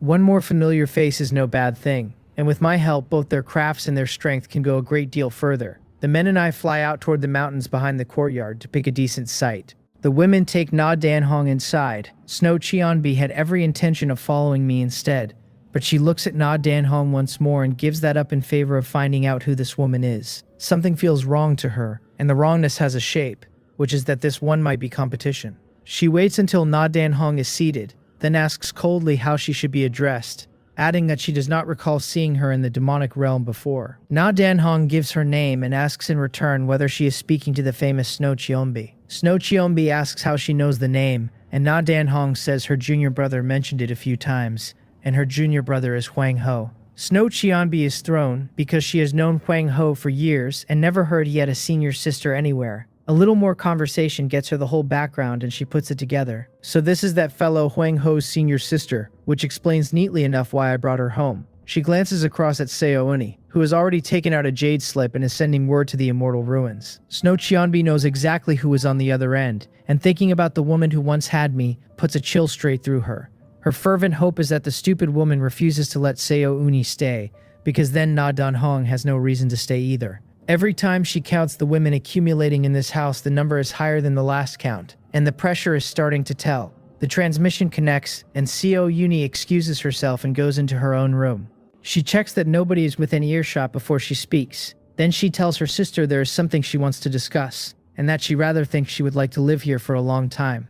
Far away in the immortal ruins, Seo Cheong hears her younger sister say it and freezes where she stands. Everything that goes down that jade slip line I learn in pieces, and long after, so I tell it the way it was told to me. Back at the Skyfall Demon Cave, Seo Uni honestly did not know how to choose, which is why she asked for time to consult her family. On the flight home, and especially after Yuk Mio Mio pressed that sword into her hands, her mind settled. She wants to stay. The first reason is her own situation, since I said I can convert her cultivation without costing her strength. The second is Na Dan Hong, from whom she can learn enough formation knowledge to send her craft through the roof. The third is her two nieces, family as surely as anyone across the boundary wall. Since the growing is better here, she sees no reason to go back. So the first thing she says after the transmission connects is exactly that, laid out plainly. And then her older sister stops talking. Seo Uni asks whether she can still be heard, knowing perfectly well that Seo Changyung's mind has gone to pieces on the other end. Seo Cheongyung takes a long breath and sends a fast transmission to their younger brother Seo Hyonu while she answers. She asks whether something has happened over there, whether Seo Uni has run into danger. Announcing out of nowhere that she is never coming home reads only one way. Her sister has hit trouble and is hiding it to spare them.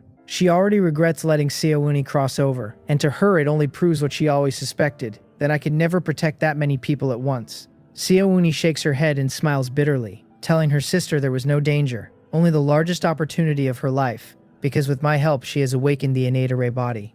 Seo Cheong is still repeating the words back when Seo Hyungran, hearing that his second sister awakened the innate array body, knocks him sideways, since that physique is supposed to exist only in old stories. Seo Cheongyung asks whether she is sure. Seo Uni says she is, and adds that a powerful formation expert here saw the physique in her and wants to take her as a disciple. That woman's formation strength surpasses her own 1,000-fold, and she happens to be the senior sister of a powerhouse her brother-in-law knows. Seo Cheongyung pulls her brows tight and asks whether that is not too convenient to be true. Seo Hyonu is louder about it. He demands to know whether his second sister has been conned, and whether any part of this is real.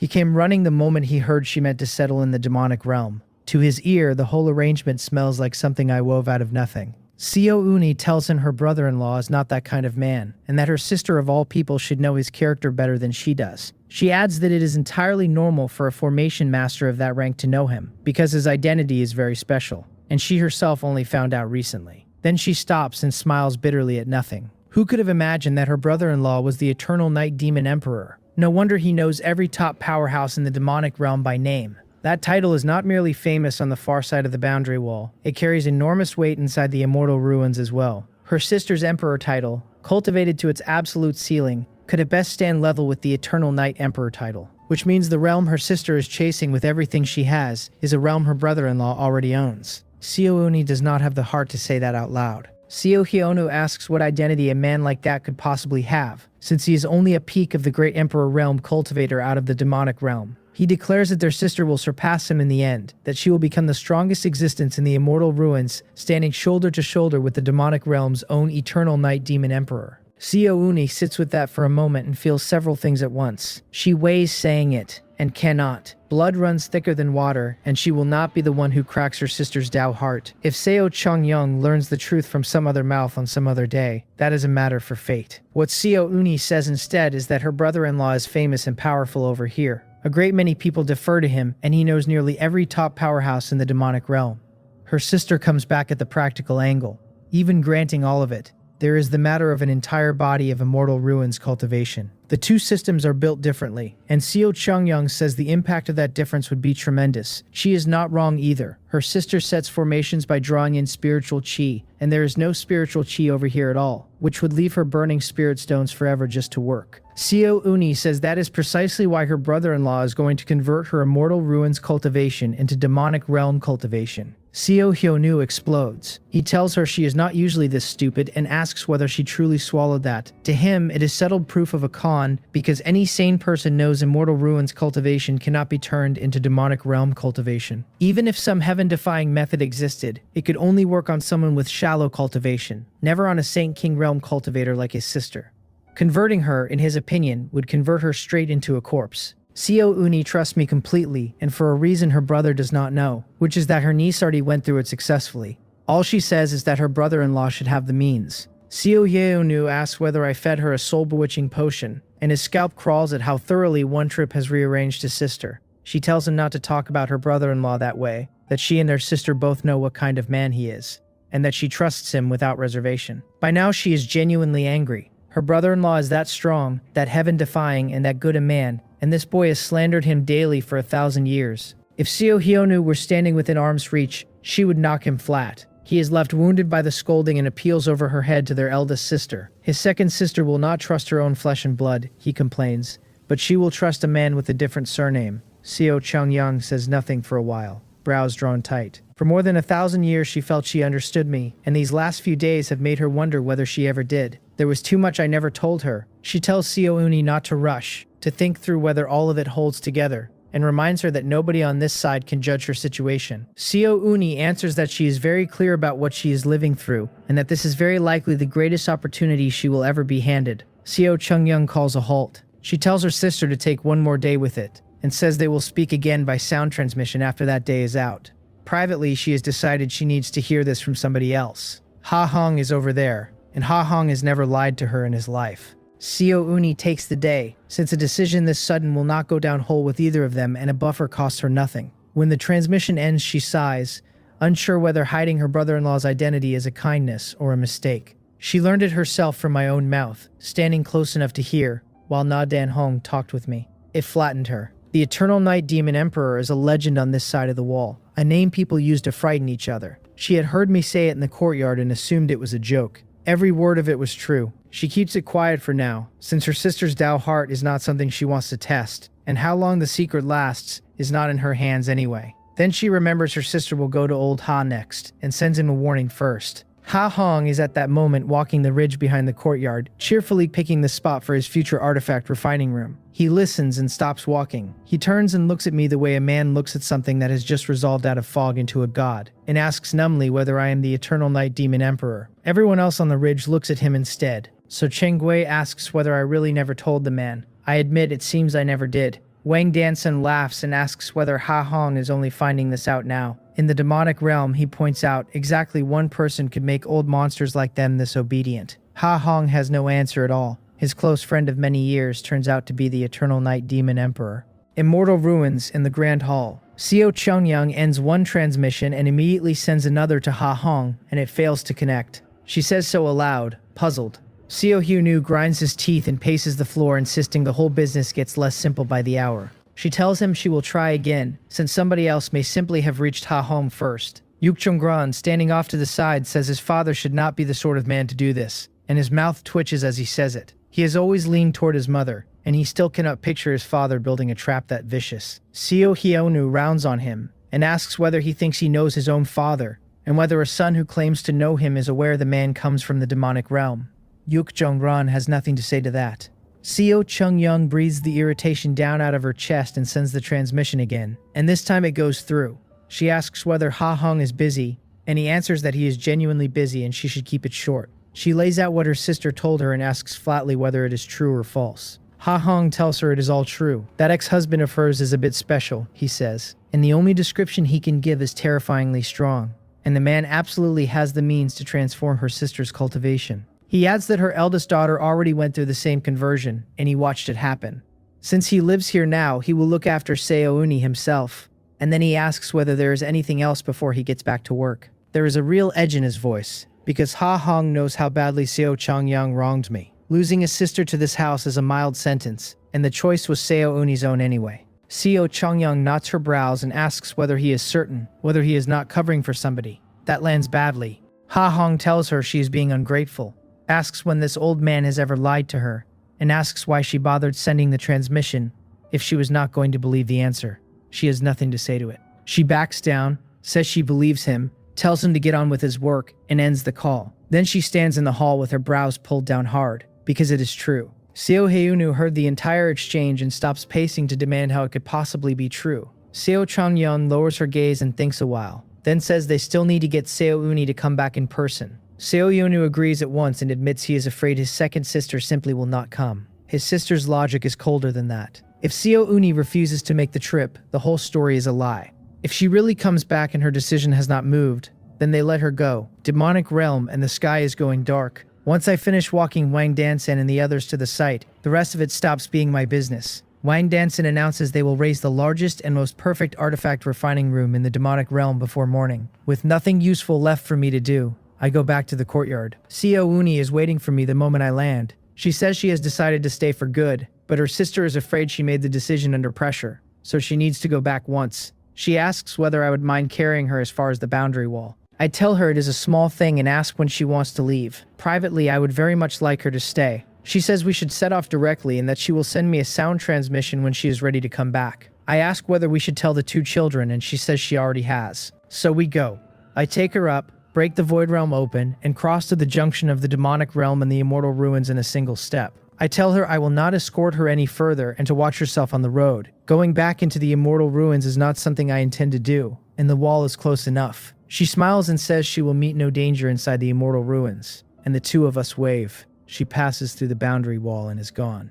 I go home. About an hour later, Seo Uni reaches her sister's hall, overnight, ahead of schedule. She calls out that she is back, and as she comes down she sees how many people are waiting inside. 5 in total. Seo Chongyom is there, and Seo Hyenu and Im Chung-sol. Standing with them are 2 peak of the Great Emperor Realm powerhouses of the immortal ruins, and the sight of those 2 makes her sigh. One is the strongest formation master in the immortal ruins. The other specializes in the divine soul, which tells her that her sister suspects her soul has been tampered with. Dragging the formation master here is transparently an attempt to hand her a new teacher, and a reason to stay. Seo Hyonu calls her over and tells her to sit, letting out a breath now that she has actually come. He pulls her into a seat himself, and she tells him 3 times over that she can sit unassisted. These days, the sight of her younger brother raises a nameless heat in her chest, and she would dearly love to smack that head of his. What she says out loud is that she came back mainly to say a proper goodbye, and that after this, she may rarely return. The farewell is the whole point of the trip. Once her cultivation becomes demonic realm cultivation,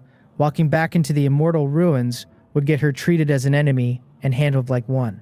Seo Changyoung says that coming back at all proves she met no danger, but it does not rule out her having been deceived. What her sister wants, regardless of the truth, is to keep her here. So Seo Uni offers the one piece of evidence nobody can argue with, and asks them to look at her and say whether this is the innate array body. A strange aura rises off her and a radiance opens outward, and every person in the hall confirms it on sight. It truly is the innate array body. Seo Cheung and Seo Hyonu are both shaken, because if this much is real, then perhaps the rest is too. Im Chong-sol's eyes light up. The strongest formation master of the immortal ruins stands stunned for a breath, and then something flashes hard behind his eyes, with a thread of very well-hidden greed buried inside the light. Seo Hyonu congratulates his sister and immediately circles back to the doubt, asking whether she is really certain the conversion will work, and whether she has seen it done on anyone else. He points out that Old Ha is over there and suggests testing it on Old Ha first. If a body has to be risked on my methods, he would rather it be Ha Hong's than his sister's. Seo Uni tells him Old Ha is already at the Great Emperor realm, which is a different situation entirely, and whether her brother-in-law can convert him at all is her brother-in-law's call.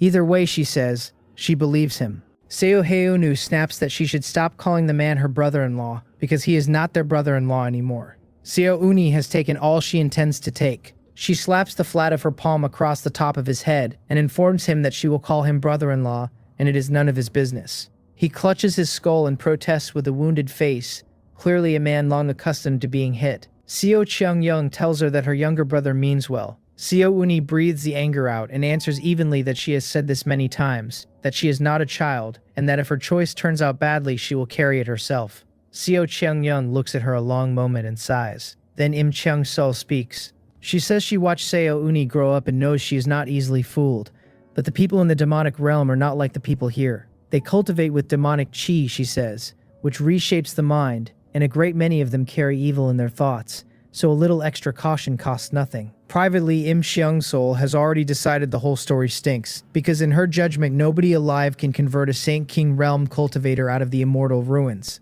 Not even the eternal night demon emperor could manage it, unless somebody in the demonic realm is stronger than he is. Seo Uni looks at the woman who did so much to pry her sister and her brother-in-law apart, and dislikes its pain in her chest. She is certain that when Seo Chang-young decided to leave, Im Cheong-sol stood at her elbow fanning the fire. The final choice was her sister's, granted, but that buys this woman no goodwill. Seo Uni answers that she is very clear about her own decision, and certain she was not deceived, and she says it harder than anything else all night. Im Cheong-sol changes tack. She asks whether there is any real need to study formations over there, then introduces the strongest formation master of the immortal ruins, fellow Taoist Jang Hoen. Im Cheong-sol asks why a woman with the innate array body should take a demonic realm teacher, and whether their formation masters are truly stronger than the ones here. Then she turns to Jang Hoen with a smile and asks whether Seo Uni's innate array body satisfies him. She asks as well whether he would impart everything he has learned if the girl took him as her master. Jang Hoen says that with talent like this, he would hold nothing back. He asks what the strongest formation masters of the demonic realm even amount to, and declares that any of them standing before this old man would be slaughtered like ants. Seo Uni keeps her face still. She has watched Jang Hoen work, and she used to think he was formidable. Set beside what Na Dun Hon showed her there is no comparison to draw,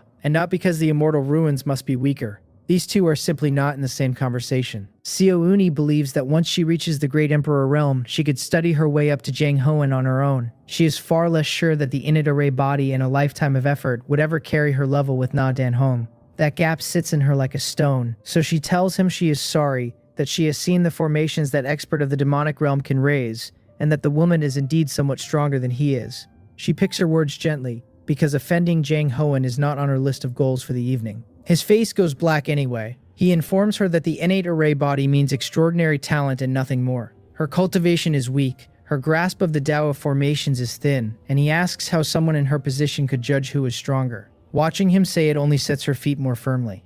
To her, it is obvious why the people over there run stronger. That side believes without flinching that might makes right, so strength is the only currency and the competition never lets up. This side weighs relationships and etiquette more heavily, and that has consequences. The powerhouses of the demonic realm were hammered out on real anvils, which is why they are genuinely dangerous. Seo Uni cups her fists and tells him that if this junior has given offense, then this junior apologizes, but she still trusts what she saw with her own eyes. The hall goes completely silent. Im Cheong-sol tells Jang Hoen not to take it badly and suggests he display his strongest formation so Seo Uni can see it properly. He agrees at once and raises it in front of everyone, then demands to know what she thinks. She thinks his strongest formation would lose to something Na Dan Hong threw together without concentrating, and lose by more than tenfold. What she actually says is that he should let it go, because her mind is made up. She works hard to keep the words from cutting. Jang Hoen has nothing left to say either. Im Cheong-sol asks whether she is truly certain that person's mastery of the Tao of formations exceeds fellow Taoist Jang's, and Seo Uni does not answer, which is answer enough. Jang Hoen declares that she has no discernment, that so be it, that he never especially wanted a disciple and prefers his own peace anyway. It is a graceful exit for a man visibly scrambling for one. Im Cheong-sol lets the subject drop and shifts her tone, saying that if the choice stands, then for her sister's peace of mind, Seo Uni should let this fellow Taoist examine her divine soul. She frames it as a worry that somebody malicious used a demonic technique on her and clouded her mind. Seo Uni knows exactly what state her own soul is in and has nothing to fear from an examination, so she nods without hesitating, and Im Cheong-sol tells fellow Taoist God to begin. The black-robed old man steps up in front of her and runs the immortal ruin's finest divine soul probing technique. After a while he stops, frowns very slightly, and looks at Im Cheong-sol. He tells her by sound transmission that there is no problem, and the transmission carries only to her. Im Cheong-sol frowns too, because there is genuinely nothing there, which would mean the whole story is true. She narrows her eyes, makes her decision, and sends back an instruction to do what she told him earlier. He asks whether she is certain. She says she is, and that he will be compensated afterward, and he agrees. Then the black-robed old man turns to fellow Taoist Seo with an expression of the gravest concern and announces that someone has cast a special divine soul secret technique on her younger sister. Seo Chang-young's face goes cold as she asks whether he is certain, and Seo Uni comes out of her chair shouting that he is lying. Im Cheong-sol says in a low, heavy voice that she told them this was not simple, and that Seo Chang-young can no longer let her sister return to the demonic realm. The thought that arrives with the verdict is that her own sister may be in on it. Seo Uni turns, finds Seo Chung-young wearing that grave expression, and knows she should never have come back. Her sister says she has felt all along that something is wrong with her, and suggests she stay properly in the immortal ruins for a while. Seo Hyunwoo slaps his own thigh and says he called it. That the man is genuinely vicious, that he would actually stoop to methods like these. Seo Uni glares her brother into silence and asks her sister directly whether she is not believed. Seo Chung-young says it is not a question of belief, since her condition has nothing to do with whether she is lying.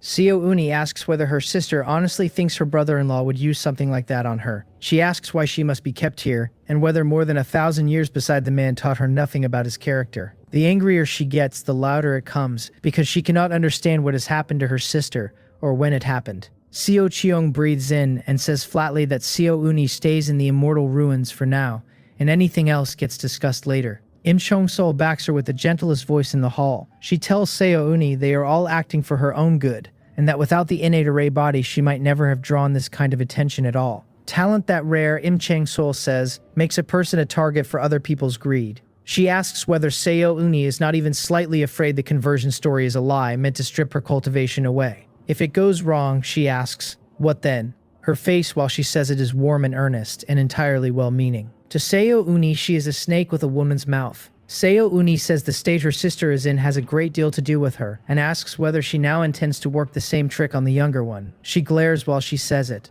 and 1,000 years of swallowed dislike comes up all at once. Im Chang-sol's face darkens and she demands to know whether the girl has any sense of propriety at all. Seo Uni says she has none, that she has loathed this woman for a very long time, and that she knows exactly what condition her own soul is in. As for somebody working a demonic path secret technique on her divine soul, she suggests Im Chung-sol go and check the divine souls of her entire family instead. Seo Chung-young and Seo Hyunwoo stand there stunned, because neither of them has seen their sister behave like this in her life. Im Chung-sol is stunned for a different reason, which is that nobody has ever cursed her to her face before. She recovers fast and turns it into evidence. She asks Seo Chung-young whether she is looking at this, whether that is still her sister, whether one trip to the demonic realm could really twist a person into this. She says letting the girl go back would be madness, and advises using whatever methods it takes to hold her here. And behind her teeth, she is grinding. Seo Chung-young shouts at her sister to ask whether she knows what she is doing. Seo Uni shouts back that she knows precisely what she is doing, and that she is cursing a snake. Seo Chung-young tells her she is making her furious, that clearly she has gone too long without discipline, and starts to rise out of her seat. Then she sees her younger sister draw a weapon. It is a 10th rank peerless sword, and the chi coming off it is far stronger than the chi off her own. Same rank, and the gap is enormous, which raises the question of where in the world her sister got it.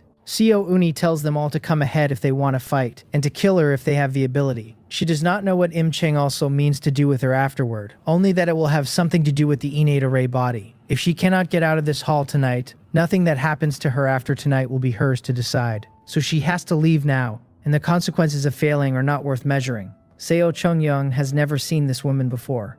The sister she knows has been gentle and soft-spoken since childhood, and the person in front of her is somebody else wearing that face. Which means her master was right, and a demonic realm secret technique really is riding her, and she has to be kept here at any cost. She tells Seo Uni to put the weapon down or her sister will stop being polite about it. She does not want to hurt her at all, but the night has run past the point where wanting matters, and if it comes to it, she will simply knock her unconscious. Seo Hyunwoo shouts across the hall to ask whether his second sister knows what she is doing. Seo Uni says she knows exactly, and keeps retreating, working to raise a formation fast enough to get out. Im Chung-sol tells Seo Cheong to stop her and to knock her out if there is no other way. Seo Uni feels it sweep over her and knows there is no resisting a gap that wide. She also knows that staying means losing her own fate, so she grits her teeth and lays the 10th rank sword flat across her own throat. If force is what they insist on, she says, then she dies right here tonight. Everything in the hall stops at once. Seo Chung-young cries out for her not to do anything foolish and drags her chi back into her body in a single breath, no longer daring to let it touch the air. Seo Hyunwoo nearly loses his footing and shouts to ask what she thinks she is doing. Seo Uni asks him what they think they are doing and says she is a free woman who controls her own fate, and keeps backing toward the doors while she says it. Im Chung-sol's expression goes gloomy because she did not expect the girl to go this far. Their strength crushes hers, but she is a Saint King realm cultivator, and moving on her by force might simply not be fast enough to stop the blade. Im Cheong-sol wants Seo Uni badly, and she wants Seo Cheong-young's loyalty more, so a sister's corpse is a trade she will not take. Seo Cheong-young sees her about to clear the doors and flies to close the distance. Seo Uni tells her not to come, and promises that if anyone takes one more step she will die where they can watch. Seo Hyunwoo calls out for his elder sister to hold still, saying none of them should move, because he knows better than anyone how immovable his second sister is once she decides something. She would keep her word without blinking. Seo Cheong-young stops where she stands with her fists closed hard. Once she is outside the hall, Seo Uni does not run, because running is not enough. The boundary wall is still an hour of hard flying away, so she starts conjuring a formation with her left hand while she keeps her eyes forward. It takes only a moment to finish. She looks at her sister and her brother, breathes deep, and tells them that once she leaves, this time she is not coming back. If they still count her as their sister, she says, they should believe her about one thing, which is that the snake Im Chung-sul cannot be trusted. Then she glares at the woman and tells her to wait for the day her strength runs past hers, because she will come looking. She stops wasting breath and activates the formation. Light swallows her. A pillar of it comes down out of the sky, and the teleportation carries her up and away in one direction at speed. The moment she is airborne, she takes out the sound transmission jade slip and calls me, saying she is heading for the boundary wall and asking me to come and collect her. Im Chung-sul is already turning to Jang Hoon, telling him to break the formation and give chase. Seo Chung-young tells her master to let her go, because she knows her sister, and a pursuit will end with the girl hurting herself. Seo Hyunwoo agrees loudly and says nobody should chase. Jang Hoon looks at Im Chung-sul for a ruling instead of moving. Seo Chung-young's talent is too formidable to cross lightly, and ignoring her order to stop in order to chase would buy him an enemy in a future disaster. Im Chung-sul frowns and asks whether Seo Chung-young is really going to let her own sister walk into the demonic realm, and whether she is not afraid she will never see her again. Seo Chung-young closes her fists, thinks it through, and says to let her go. The sword her sister pulled was plainly not her own, which means she was given it after she crossed over, and there is no mystery about who gave it. Im Chung-sul opens her mouth to press further. Seo Chung-young cuts across her and tells Seo Hyunwoo to go back to his rooms and try to reach their sister by message, since she has something to discuss with her master. He nods and leaves with a jade slip already in his hand. The moment he is gone, Seo Chung-young asks Im Chung-sul whether the reading taken in this hall was false. Im Chung-sul, held in that stare, turns to Jang Hoon instead and asks whether a pursuit could still catch up. He glances at the formation traces, already half gone, shakes his head, and admits the girl's talent for the Tao of formations is genuinely strong. Im Chung-sul sighs and dismisses both men for the day, telling them she will deliver what she promised. The two of them nod and go, and the hall empties out into silence. Im Chung-sul sits down and asks why Seo Chung-young bothers asking a question she already knows the answer to. Seo Chung-young breathes in and asks why she did it, because that was her sister. She is working hard to hold something down in her chest while she says it. Im Chung-sul answers with complete seriousness that the girl has awakened the innate array body. She asks whether her disciple cannot see what talent like that would mean for her own future and for their plans. Seo Chung-young says coldly that her sister is her sister and not her tool. If tonight's performance had gone wrong and cost the girl her life, she says, Im Chung-sul would never have gotten past it as long as she lived. Im Chung-sul tells her she still cares far too much about feeling, and repeats the old lesson that anyone who wants incomparable strength must cut away every distracting thought. The room drops to freezing and stays there a while. In the end, Im Chung-sul breathes and speaks first to thaw it. She says fine, have it that way, but asks whether sending the girl over there is good for her, since they both know Yup Chongan cannot convert a cultivation like that. Even if he begged the Eternal Night Demon Emperor himself to do it, she says it could not be done. She asks whether Seo Chung-young is not afraid the man will cripple her sister instead. Seo Chung-young says crippled is still better than dead. What angered her most, she adds, is that her master acted without telling her first. Im Chung-young tells her to remember it, and warns that if she ever again moves on this family without discussing it beforehand, she should not blame her disciple for returning the favor. Im Chung-sul frowns as she listens to a threat coming out of her own student's mouth. The child has grown up. At the junction of the demonic realm and the immortal ruins, Seo Uni burns everything she has left and rides the formation to the realm barrier at her fastest speed.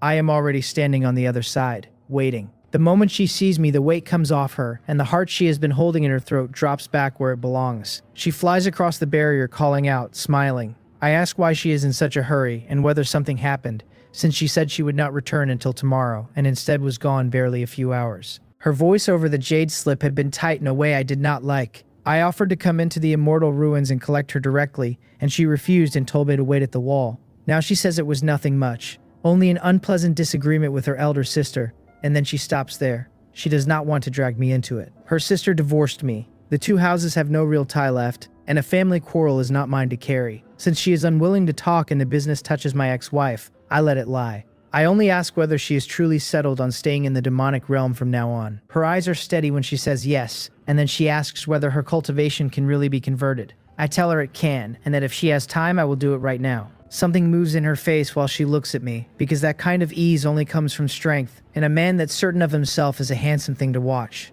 How her own sister let this one go is beyond her. I cross the void realm again and have her back in the courtyard in a blink. Yuk Myomyo comes flying at her, saying she thought Auntie would not be home until tomorrow. Seo Uni pinches her cheek and tells her little aunt hurried back because little aunt wanted to sleep beside her. Yuk Jaeyeon reads it differently and decides something bad happened on that trip. Probably a fight with her mother, which is why her aunt came straight home. She asks whether her aunt is truly staying from now on and never going back. Seo Uni smiles and says she is, that their little aunt will live with all of them, and asks whether they will find her annoying. Yuk Jaeyeon shakes her head fast and says of course not. Then Seo Uni turns to Na Dan Hong, takes a deep breath, and goes down on her knees to bow, asking her master to accept a disciple.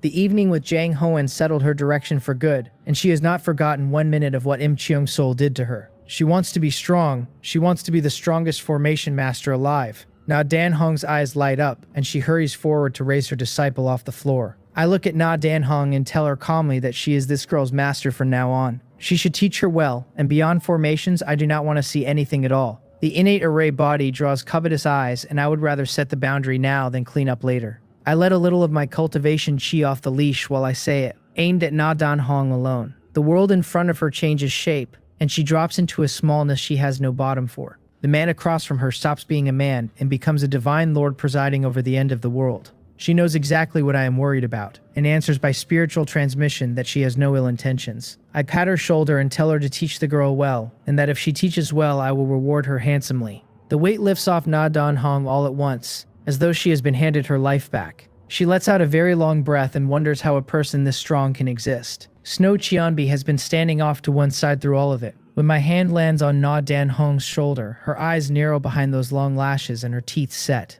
It is not only Na Dan Hong either.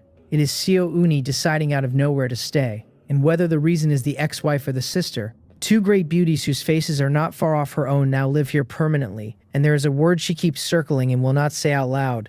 Stepmother. Seo Uni, meanwhile, watches my face while I talk, and the cold the immortal ruins put in her chest goes out like a lamp, because her sister let go of a very good man. I turn to Seo Uni and tell her that if she has time, I will convert her cultivation now. She says at once that she has time. I tell her to come in and start toward the room, and behind me, Snow Cheonbi is left wondering whether the two of us intend to be in one room together. I sit cross-legged behind Seo Uni, put both hands to work, and begin. My strength now runs several times what it was, so any cultivation below the Great Emperor realm converts without effort. The logic is simple, not much different from transfusing blood into a stranger.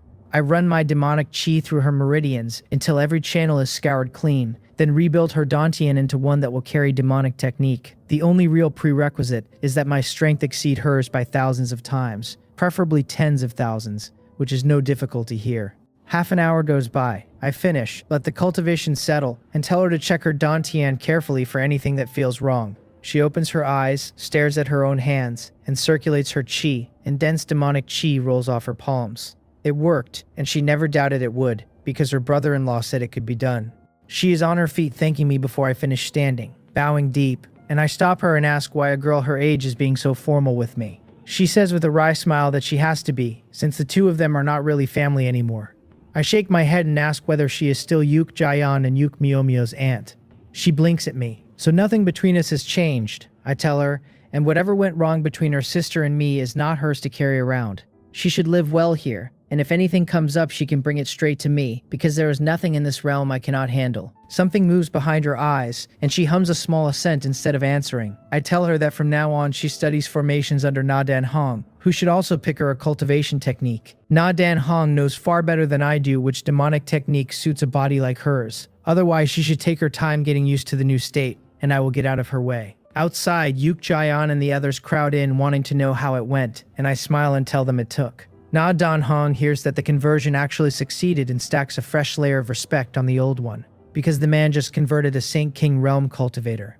I tell my eldest to take her sister to bed and let their aunt rest undisturbed. Moonlight comes through the gauze window and lies across the edge of the bed. Seo Uni sits cross-legged on the covers with her profile picked out in silver, breathing slow, fully settled into demonic realm cultivation. She knew her brother-in-law could do it. Then she thinks of her sister and her brother, and the smile clouds over. Since she left the immortal ruins, her jade slip has not stopped vibrating, and every message is from Seo Hyanu. It buzzes again while she is looking at it, and since none of tonight was her little brother's doing, she pushes demonic chi into the slip and opens the line. Seo Hyonu comes through frantic, saying she finally answered and asking whether she made it back. She tells him her brother-in-law already brought her home and the two children are delighted she is staying. He lets out a breath, says that as long as she is all right it is fine, and admits she frightened him badly because he never expected her to go that far. She asks whether their sister is within earshot, and he says he is alone in his own residence. So she tells him the truth. Without that blade at her own throat, she would have been held there a long time with no guarantee of ever walking free. And Im Chung-sol is not a good person. He asks whether she is genuinely certain that I never worked a demonic realm secret art on her. She tells him of course not, that her brother-in-law already converted her cultivation,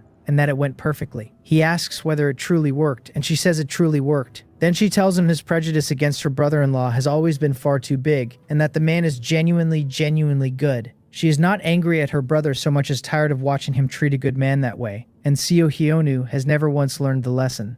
He goes quiet, then admits he is confused, because he does have some common sense, and a Saint King realm cultivation is not something anybody converts. He throws up his hands at his own end of the line. He was never the sharpest of the three and has been smacked on the head by this sister his whole life, and right now he does not know how to think at all. Seo Uni breathes in and decides there is no reason left to keep it from him. She tells him that if he promises never to repeat what she is about to say to their eldest sister, she will hand him something that explains everything at a stroke. He asks what could possibly need hiding from their eldest sister. She refuses to explain, tells him to promise, then decides a promise is not enough and demands an oath. The oath she picks is vicious, because if he ever tells their eldest sister he will never win the woman he loves most. He calls her crazy and asks whether a person can simply swear a thing like that. She asks whether he is swearing or not and warns that if he refuses she is done talking to him. He thinks about it, grinds his teeth, and swears, so she tells him. Her brother-in-law is not merely a peak of the great emperor realm expert of the demonic realm, because he holds a second identity, and that identity is the eternal night demon emperor. Both jade slips go silent at once, and 2 full breaths pass with nothing on the line.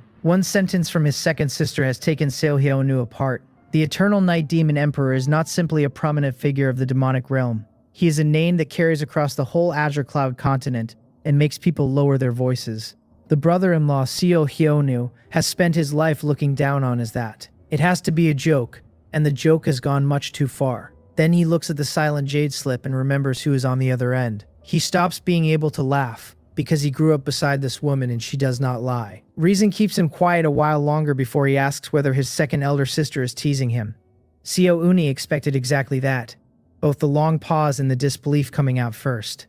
When she learned it herself, her scalp went cold, and she felt as though the heavens had arranged an enormous joke at her expense. She grew up on stories about the eternal night demon emperor, and somewhere in those stories she quietly admired him. She asks when she has ever lied to her brother. Then she tells him to think about why she trusted her brother-in-law so completely before the conversion was ever attempted, which is that she already knew. Seo Hyonu asks immediately why she did not simply tell their eldest sister, since so much of this might never have happened. She asks whether he is stupid.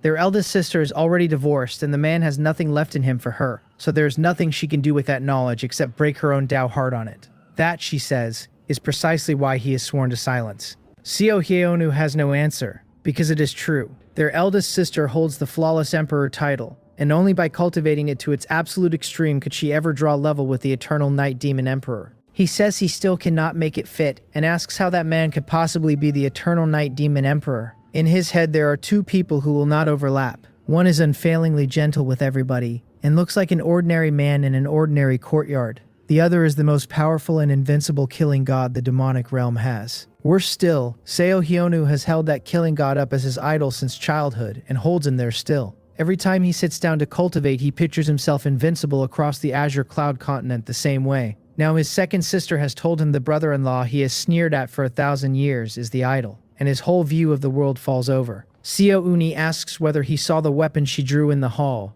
She knows this is hard for him precisely because of the idol, and she very nearly laughs because the man he spent 1,000 years making snide remarks about is his childhood hero. He says he saw the sword, and by now he knows where she is going. She tells him her brother-in-law gave it to her, that Yuk Jaeon and Yuk Myeomyo each have one as well, and that theirs are more advanced treasures than hers. Those two are most likely the strongest weapon and armor the man owns. So Hyonu has nothing to say.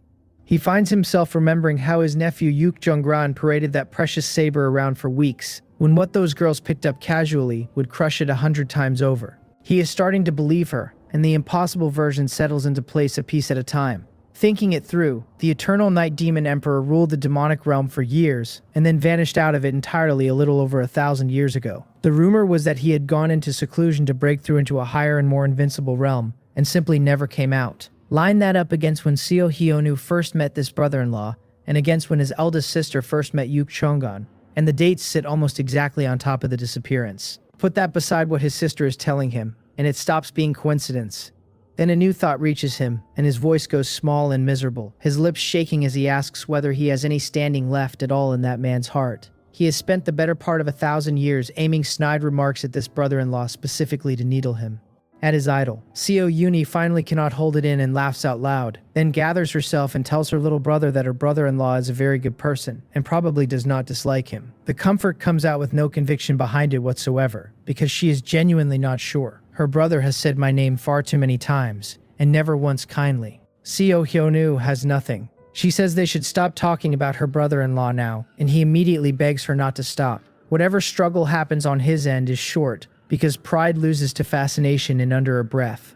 She asks what exactly he wants to hear. He asks how strong she found her brother-in-law on this trip, then builds an excuse before she can answer. Last time the man showed some strength in the immortal ruins, he says, but it did not feel like much, only a little above Im Cheong-sol. The realm barrier was probably holding him back from displaying anything real. Listening to her little brother invent defenses for me, Seo Uni wants to laugh all over again. He is a simple creature at heart, and his only real defect is a mouth that runs ahead of him. She tells him she has not been here long, and has already met 4 demonic realm powerhouses far stronger than Im Cheong-sol. The interesting part, she says, is how those 4 behave around her brother-in-law, and then she trails off hunting for the right word. His eyes light up, and he asks whether they revere him like a god. She says not quite, because her brother-in-law is a very good person, and what those 4 are is captivated and devoted. They are afraid of making him unhappy, and at the same time they like him enormously, and want to get nearer to him. Seo Hyonu declares that of course they do, that it must be exactly like that, and asks what else the man has shown. So she tells him about the innate array body, and about her brother-in-law taking them all to a place called the Skyfall Demon Cave. He let cultivators as weak as they were walk in and temper their bodies inside it, and even Yuk Myeomyo, whose cultivation is nothing, came through untouched. Her own innate array body awakened there, and every part of that is her brother-in-law's doing. She adds that she later heard him say he went all the way to the deepest part of that cave, where he found a mysterious energy body that seemed to be alive. She tells all of it in detail, with her admiration plain in every line,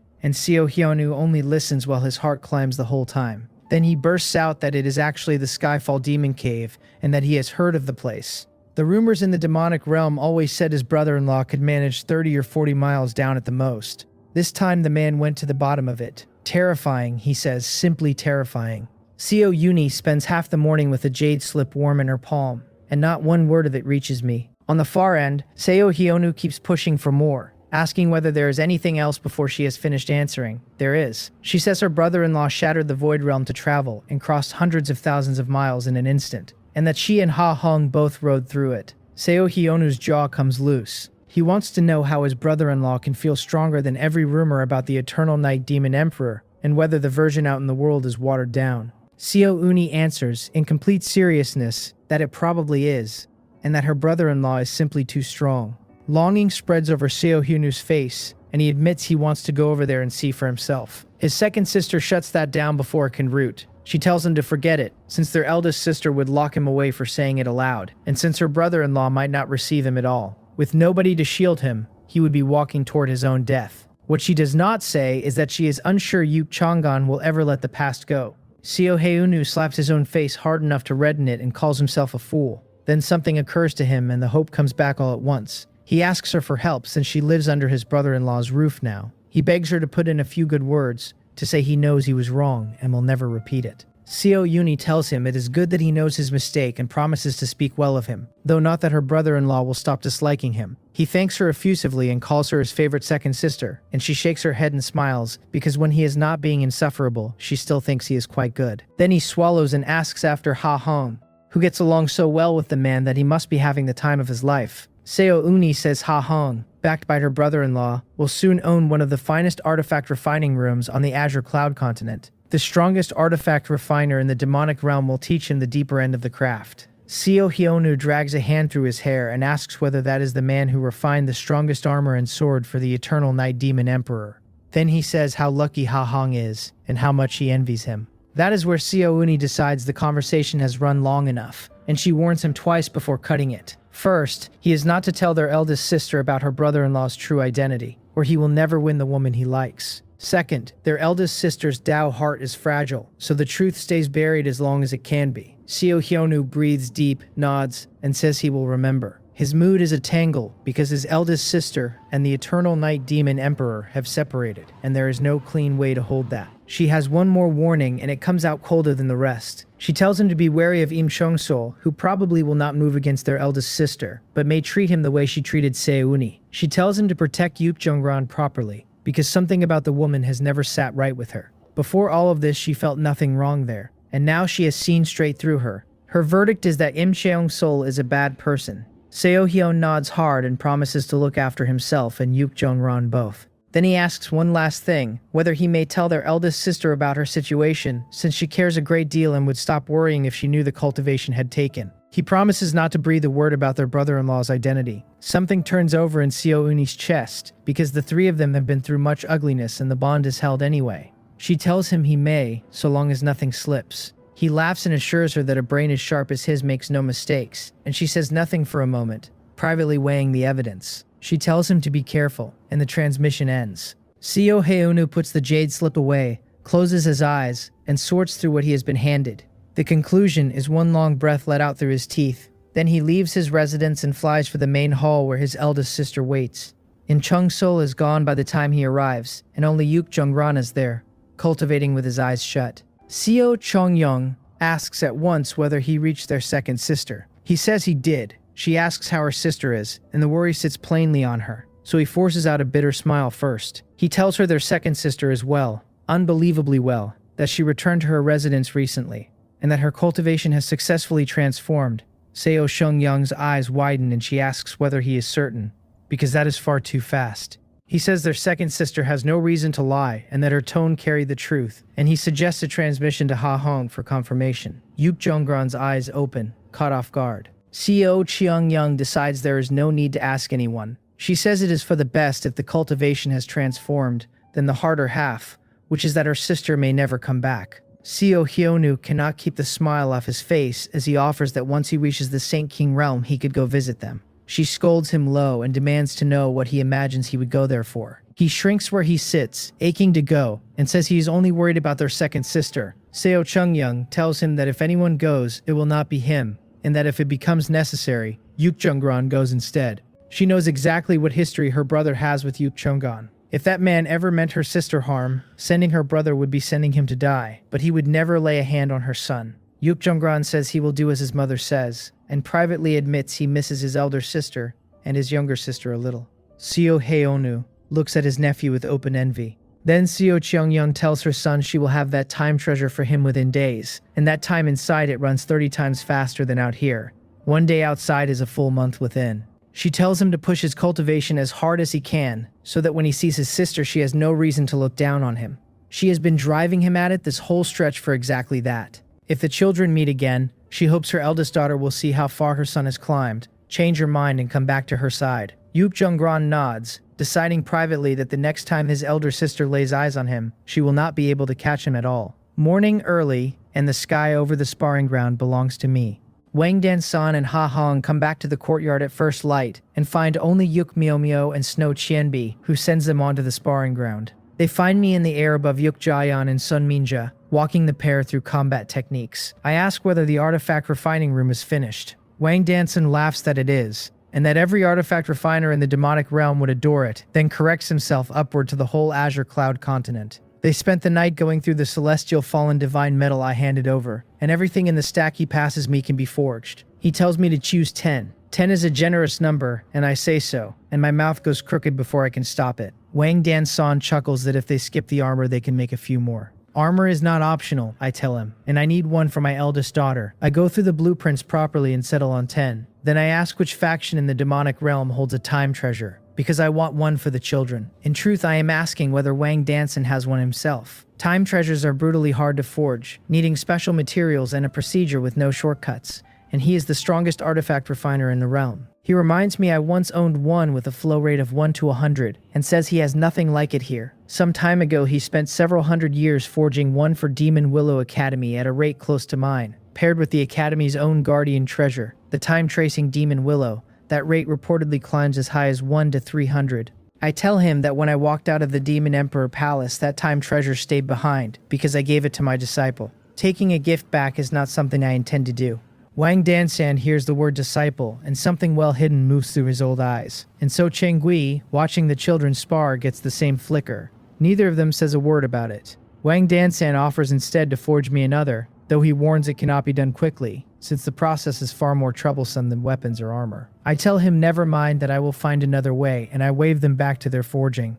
So Chongui chuckles that both children are geniuses in a fight, one mine and one his, and that the only thing either lacks is the tempering of real combat. He is right, which is inconvenient. So I remind him he used to send his own disciples to Demon Willow Academy, that they have done well since, and that he must therefore have a line to the dean. Then I ask whether my children should go there a while, to rub shoulders with geniuses at their own level. I have raised a genius before, sealed off from the world, and I know how that turns out. The boy grew terrifyingly strong and became an emperor at a speed nobody could account for, holding an emperor title only a shade below my eternal night emperor title. Because I was the only one who ever taught him, his temperament came out a copy of mine, with the same heavy killing aura on it. Because he never spent time around geniuses of his own age, he ended up reclusive, friendless, with no idea how to sit in a room with other people. When I no longer wanted to be the Demon Emperor, I handed the position to him, and the current Demon Emperor of the demonic realm is that same disciple. I confirmed he could carry it, left a letter, and walked out without saying goodbye. Raising 2 daughters, I am reluctant to reach for those old methods again.